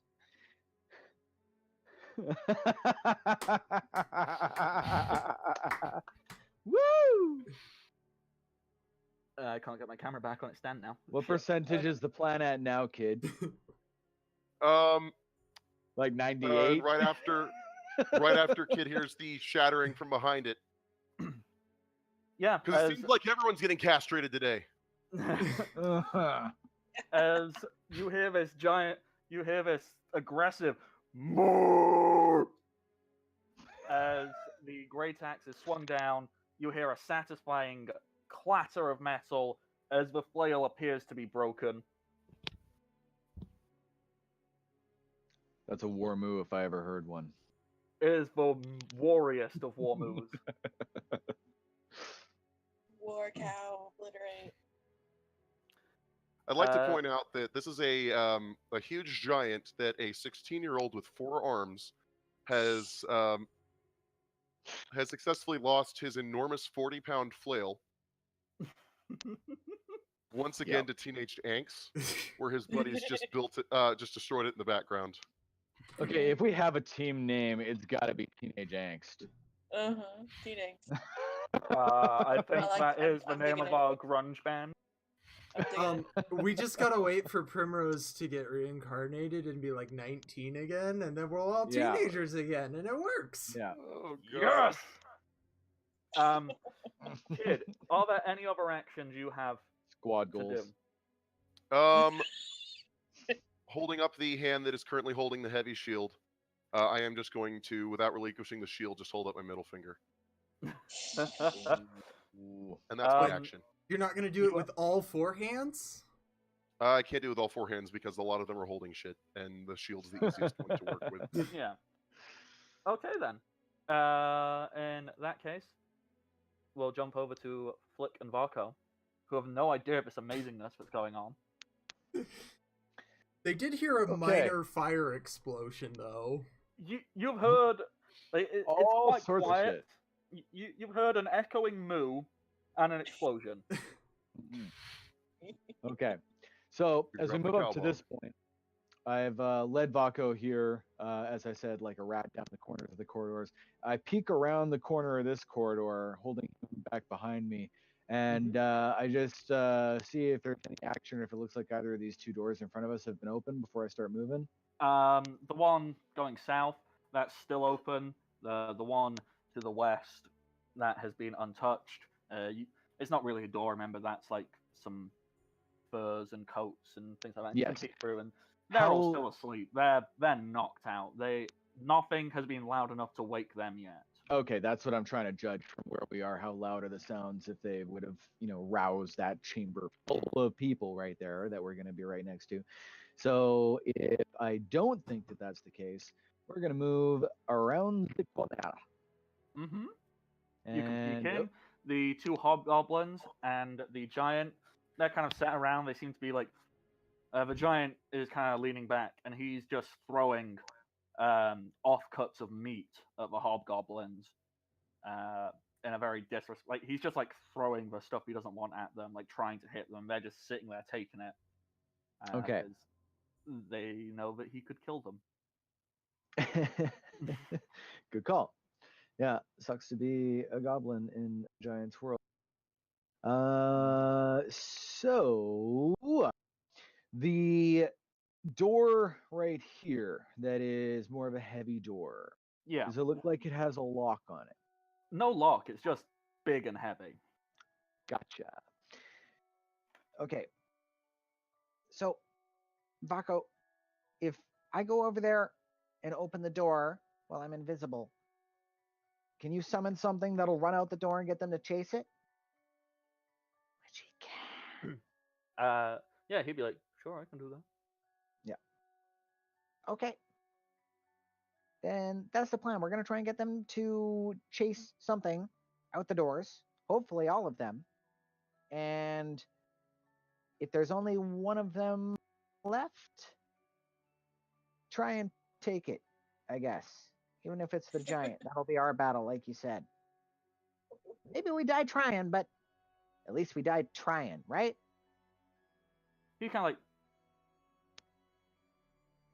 sorcerer. I'm like pulling Halfling. back. Yeah. We can kill a giant. Right? Why not? Invisible sorcerer and invisible halfling. Remember that part. That's important part. Well, only until we hit it. Yeah, but hopefully we can do a lot before we do that. Go for the eyes. Remember, if we take out his eyes, then that's half the battle won. I did a lot of that today. Right? We go for eyes as a party. It's a thing. It's Yeah. a The smart eye thing. takers. Yeah. I believe Okay. the word is gougers. Right. Yeah. So Varko, like, he readies his hands a little bit, like, I'm good. I'm gonna summon a horse. Nothing can go wrong. all right. So me and Spudnik are gonna move down here to the door, Mm-hmm. and sorry, right before I leave Vako, since I'm holding his sleeve, I like reach around and like find his actual hand, and I like give his hand like a firm little, as firm as a halfling shake can be, Yeah, little like Fuck yeah, we're gonna do it. We're gonna die. Yeah. and then I proceed on towards the door, and whew, and I reach up and I give Spudnik's head a little stretch, and I reach out and I grab the door handle, and I go, whew, and I step back a couple feet. and you just throw this door open. Yeah. The two hobgoblins and the giant, they immediately stand up, and the giant grunts something at them and points, like, go find out what the hell that was. And the two Gotcha. hobgoblins rush outwards. I mean, it's going to be like on the NPC's turn they rush, but, just All right. the And speed hit. with whatever movement I have, I start to move this direction around behind them. Is and, Varko also summoning the horse to, like, run through? That was the signal, was the door going open, was to signal a horse Yeah. to run outside the So, door. door opens, horse appears out of nowhere and runs through. Goes through, the door closes itself automatically. It's kind of like on a weighted door, so it closes behind them as they're off chasing a horse. All right. Alrighty. Okay. So that's you guys. Yeah. Keldor, the burner of corridors. To add to as many titles. What's your next move? Alrighty. Well, you know what?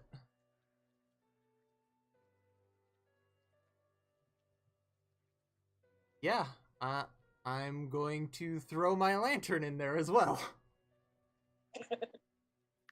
To all of the... Okay.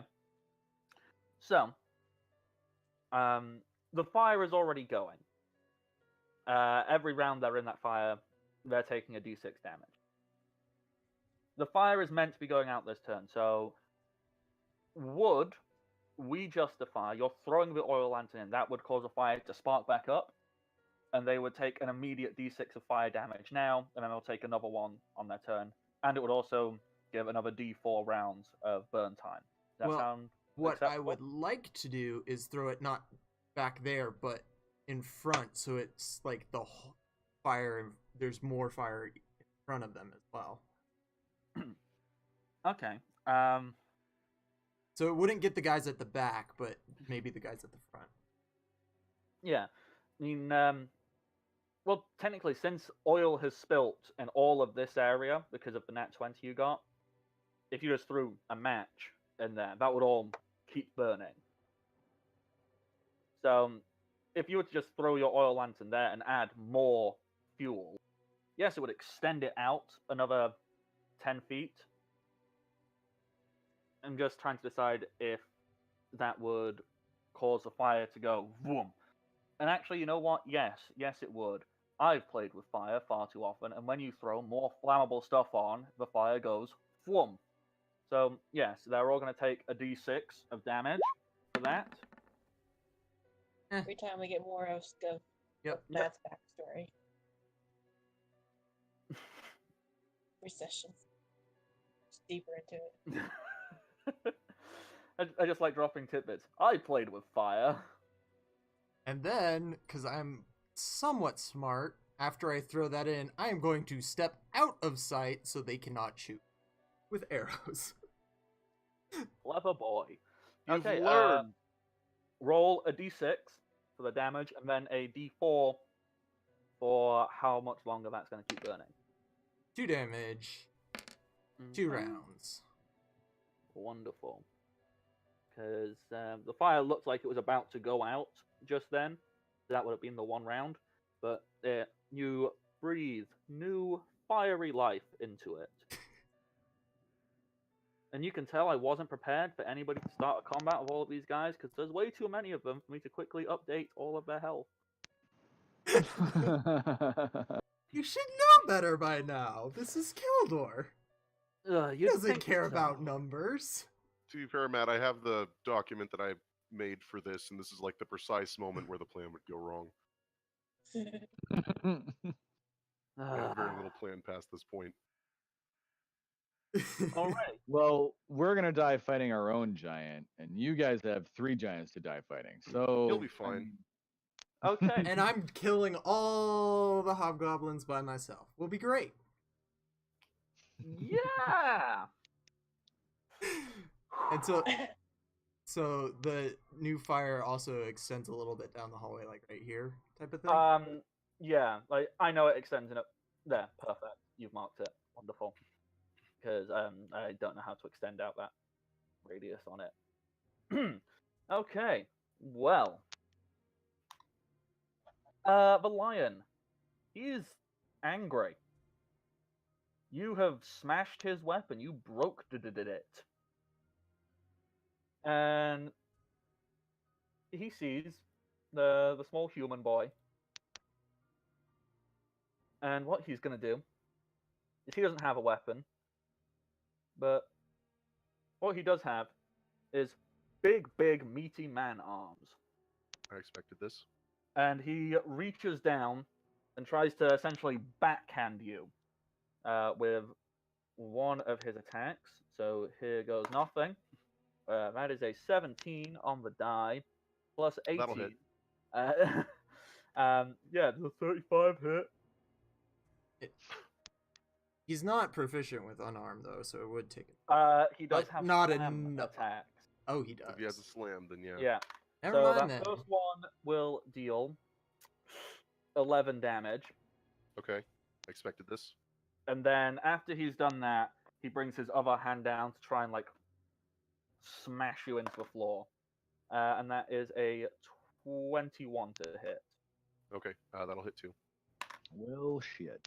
for 13 damage. Yeah, I got a little clobbered, but I'm still standing tall. You still going? I'm still going. I'm still up.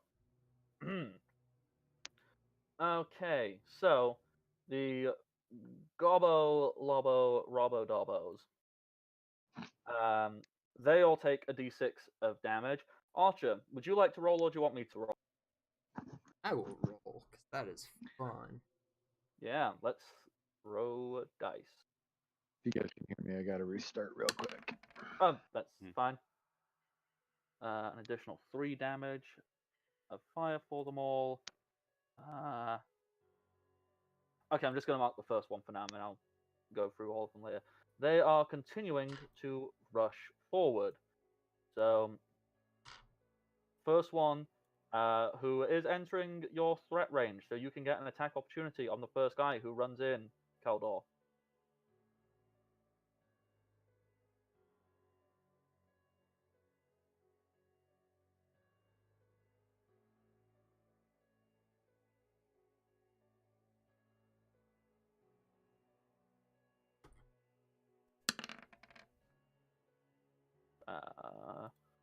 A 15 does not hit, Dang it. unfortunately. But never That was mind. a terrible roll.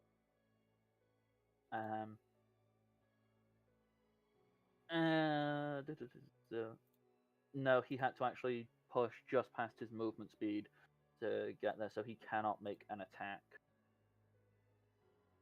So there's that. That's fortunate. The frost giants that are down there, they're a little confused. They're kind of like, the boss is kind of taking the front on this. He'd probably kill us if we jumped in, because that would kind of be an insult to him. With what weapon? The two frost giants. One appears to have a very large-looking axe, and the other appears to have just a really hefty-looking morning star. No, here's the question. How much have I emasculated Lion by doing this? He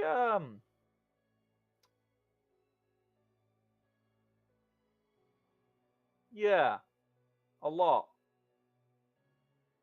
And you can see that he is he is visibly angry and frustrated, and like he knows he's got the upper hand. He knows he can kill you with very little effort on his part, as far as he's concerned. But as the other two members of his pride, they look like they're about to step forward, and he shoots them a look, and it's a look that says, "Another step forward, and I will use your body to kill all of these motherfuckers." And they kind of go, "Okay, we're not dumb enough to run into the fire, but we're also the lion wants to kill these people. We're standing down for now." We're not dumb enough to look like we weren't ready to run into the fire for him. Yeah. So that's all of them. The giant up in the room with Flick and Varco, he kind of just starts to meander around, going, "What's going on?" Weird horse appeared and Yeah, he just kind of looks around like, he's confuzzled by the whole thing. Primrose. Primrose, all hell just broke loose. Oh, kid, I just realized, what were your kobolds doing? Hopefully being impressed by what Kid just did. Oh, yeah. You know what? My own amusement. Is there a possible way that they could run up the long spear that's still directly up there to attack the... Nah, that'd be outside of what a kobold would be able to do. I don't think as long as they're standing it ready. Yeah. Would be cool, but I'm not going to put that past kobolds. No, let them hold their position for now.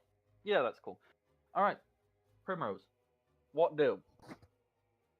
Prim, now that they have their shakuhachi, is trying to use is trying very hard to determine what would make Lion laugh. Oh dear.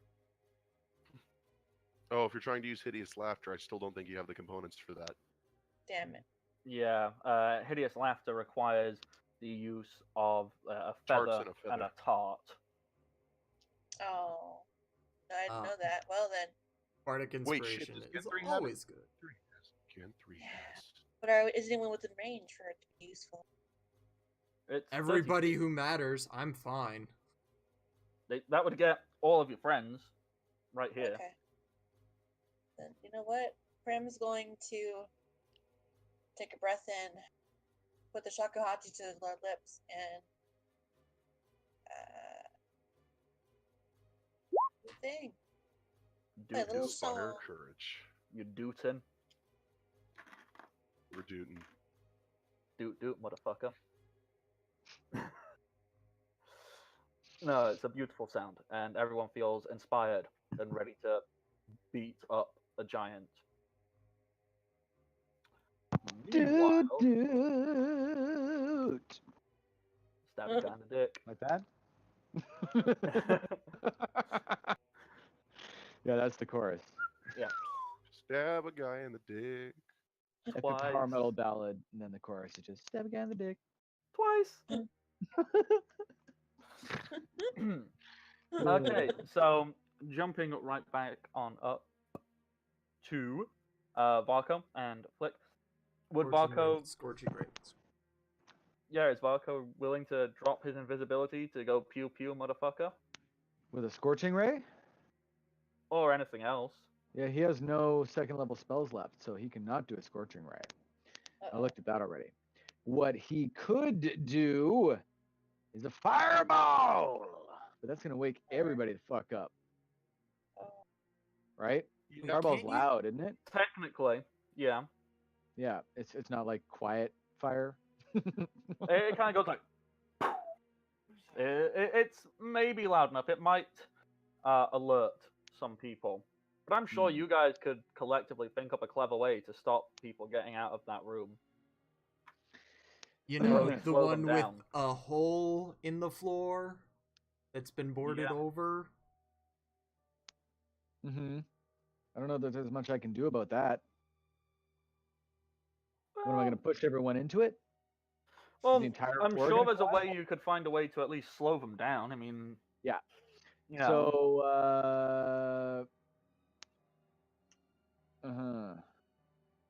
all right. What I'm gonna do is move over here at the beginning of the turn, and I'm going to take out the troll gut rope.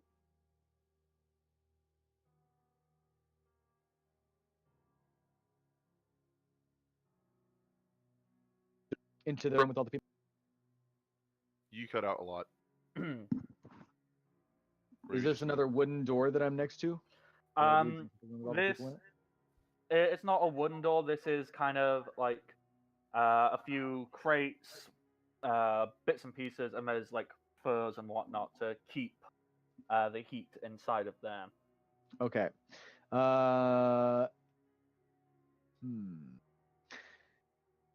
Can I take out my troll gut rope?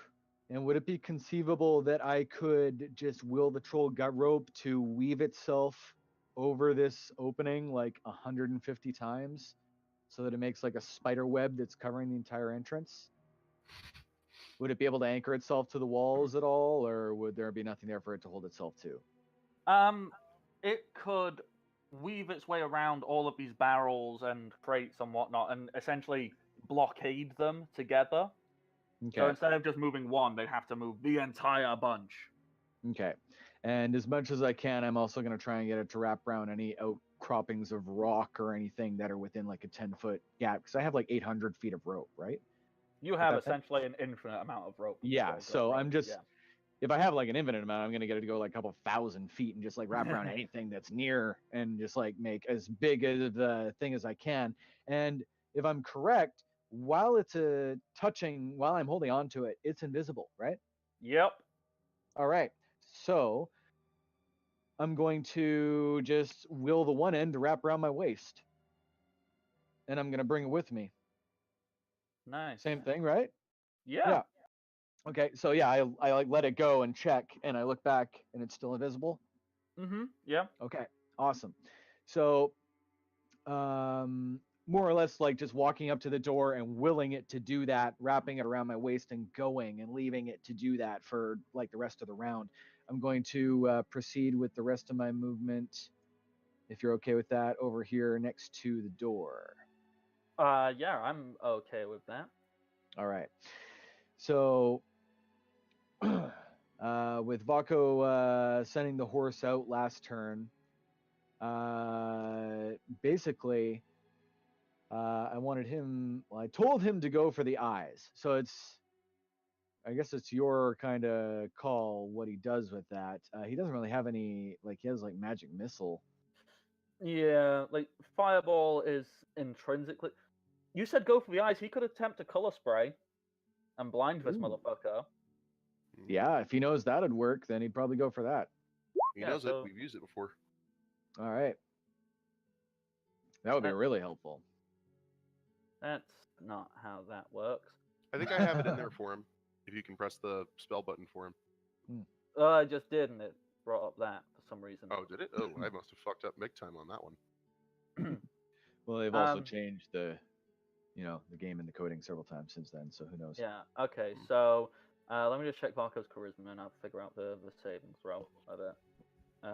You've been told multiple times he's a very charismatic lord, or Yeah, very charismatic Right. sorcerer. Sorcerer, Okay, so whatever he plus happens to be, you know. so that's a saving throw of 15. This person will have to make. I just need to check what saving throw it is. Hang on. Spells. Fire at the ceiling. Spray. Go for his beard. Will save. Yes, giants are known to have very little will. Yes. Okay, 15. 15 or lower. Come on, roll low. He rolled a 8. Take into account his plus 6 will, 14. He fails. Ooh, yeah. So that giant is now stunned for 1 round. Aha.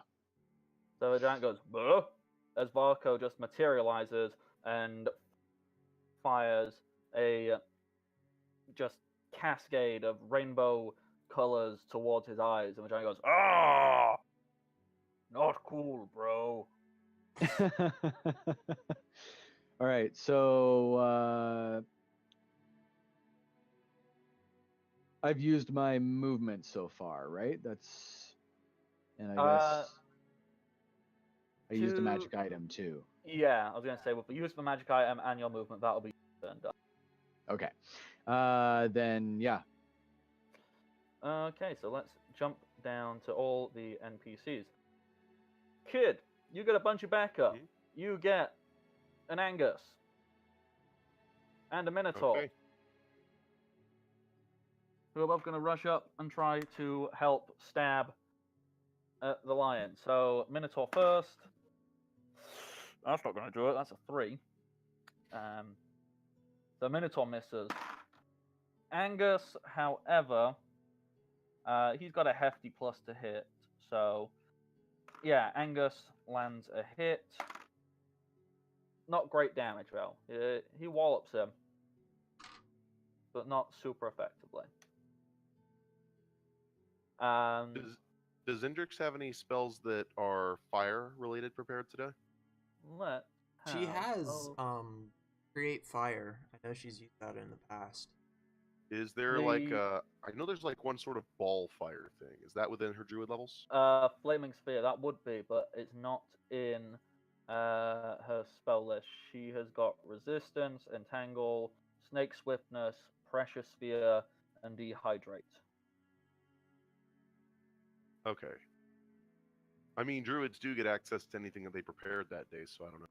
Yeah, I'm assuming that's like the standard prepare that they do. She does have Produce Flame. I know she's used that before. Yeah, I think they just chose to prepare a bunch of resistances instead because it's like prepared 5 of them.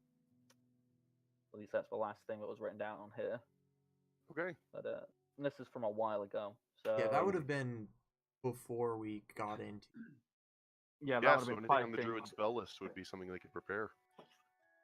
One thing I know druids can prepare, I'm gonna just say Flaming Sphere. So like that's a pretty simple 2d6 of damage.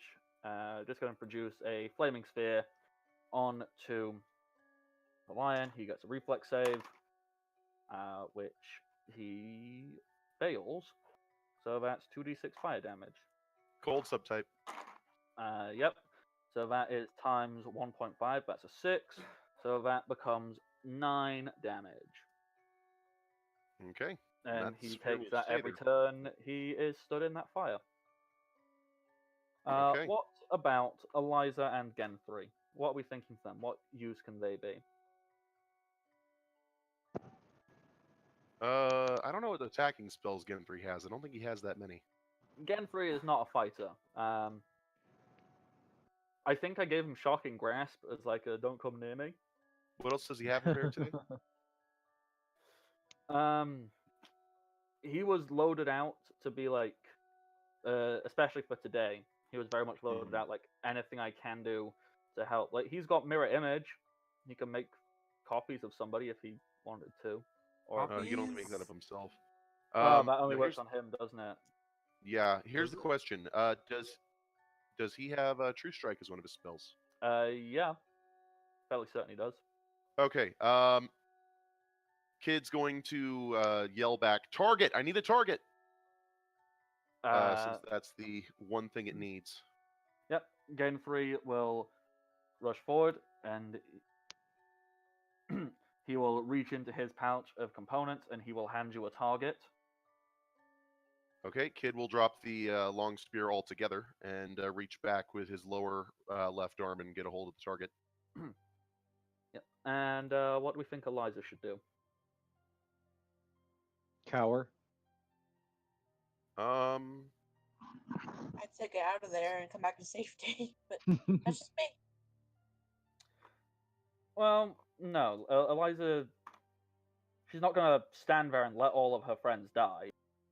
So, you know what? Eliza is going to crouch down and grab the first long-range weapon she can find, which just so happens to be a javelin.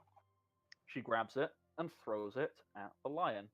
Oh shit, she's dying with you, Prim. That I'm not dead yet. Yeah, trivialities. Jesus Christ, Eliza, that's a 19 with Dex. That Eliza's will gonna Kills screech. the lion. max damage. She just rolled 6 fucking damage. Oh, +1. +1? Yeah, Prim has Inspire Courage up. Shit, yeah. So 7. As she just hurls this javelin straight at the lion, and it just hits his arm, and it's just sticking out. Like 7 damage is nothing to the lion. He's like, "Fuck you." But Becoming less impressed by the second, as we keep Yeah. putting holes in him. okay, we have hit time. I know we really shouldn't go over, but you know what? Kid, I'm gonna let you do the final move of this before we finish, because you always do impressive things. Oh, well. We've seen this one before. Okay, so Kid, taking this moment where everyone's rushed up and is a distraction, is going to take a 5-foot step here, and working with his lower arms, he won't need to worry about the penalty to magic that the shield would have. Mm-hmm.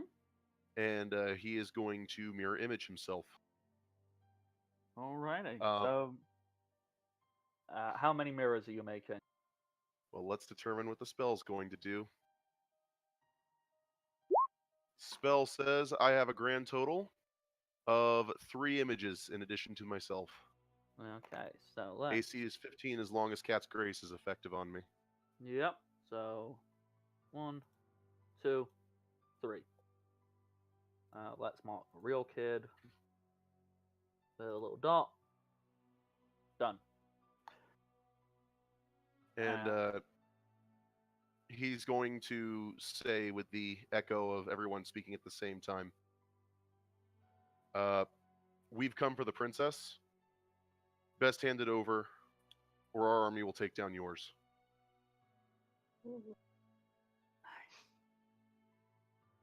And that is a perfect place to end things for this session. So, everything went wrong. But I then it didn't. mean, did it though? I didn't die. That was a good thing. You're welcome. So, thank you, everybody, for joining us. I am Bardic Knock. My name is below my face. You can find me on Twitter, Patreon, Twitch, and YouTube, or just search for Bardic Knock. You'll find me. I do things. Consider following and paying me and all kinds of other things. Archer, if I wanted to find you on the internet, what would I do? Search Archer of the Eye. I'm the only thing that appeared. Yeah, let's do that. Solid. Kid, well, Cody, even just out of curiosity, with the Tumblr apocalypse that's been going on, is the artist of kid still there? Like, is he still operating on there, or has everything changed? I'm not aware of that, so we'll go ahead and continue operating under the assumption that he is, and it only targets porn, which he does, but not as much. Well, if you want to find them, you can find them at Thomas-Safe Zone on Tumblr. And that is everything. Thank you, everybody, for joining us. This has been Dungeons & Dragons 3.5 adventure in the Kingdom of Fife. Welcome to party. Like them, follow here on Twitch, subscribe on YouTube, follow on Twitter at Welcome Party RPG, join the Discord server in the link below, and we're gonna go raid somebody. Who do we know who's raiding? Nobody. We have no friends. None. Shh. Okay, well I always know Castle Mac is on. Oh, let's do that. So we're gonna go raid Castle Mac. And until next time, everybody, happy adventuring. I always say that at the wrong time because I always forget it takes a couple of seconds to load the raid. So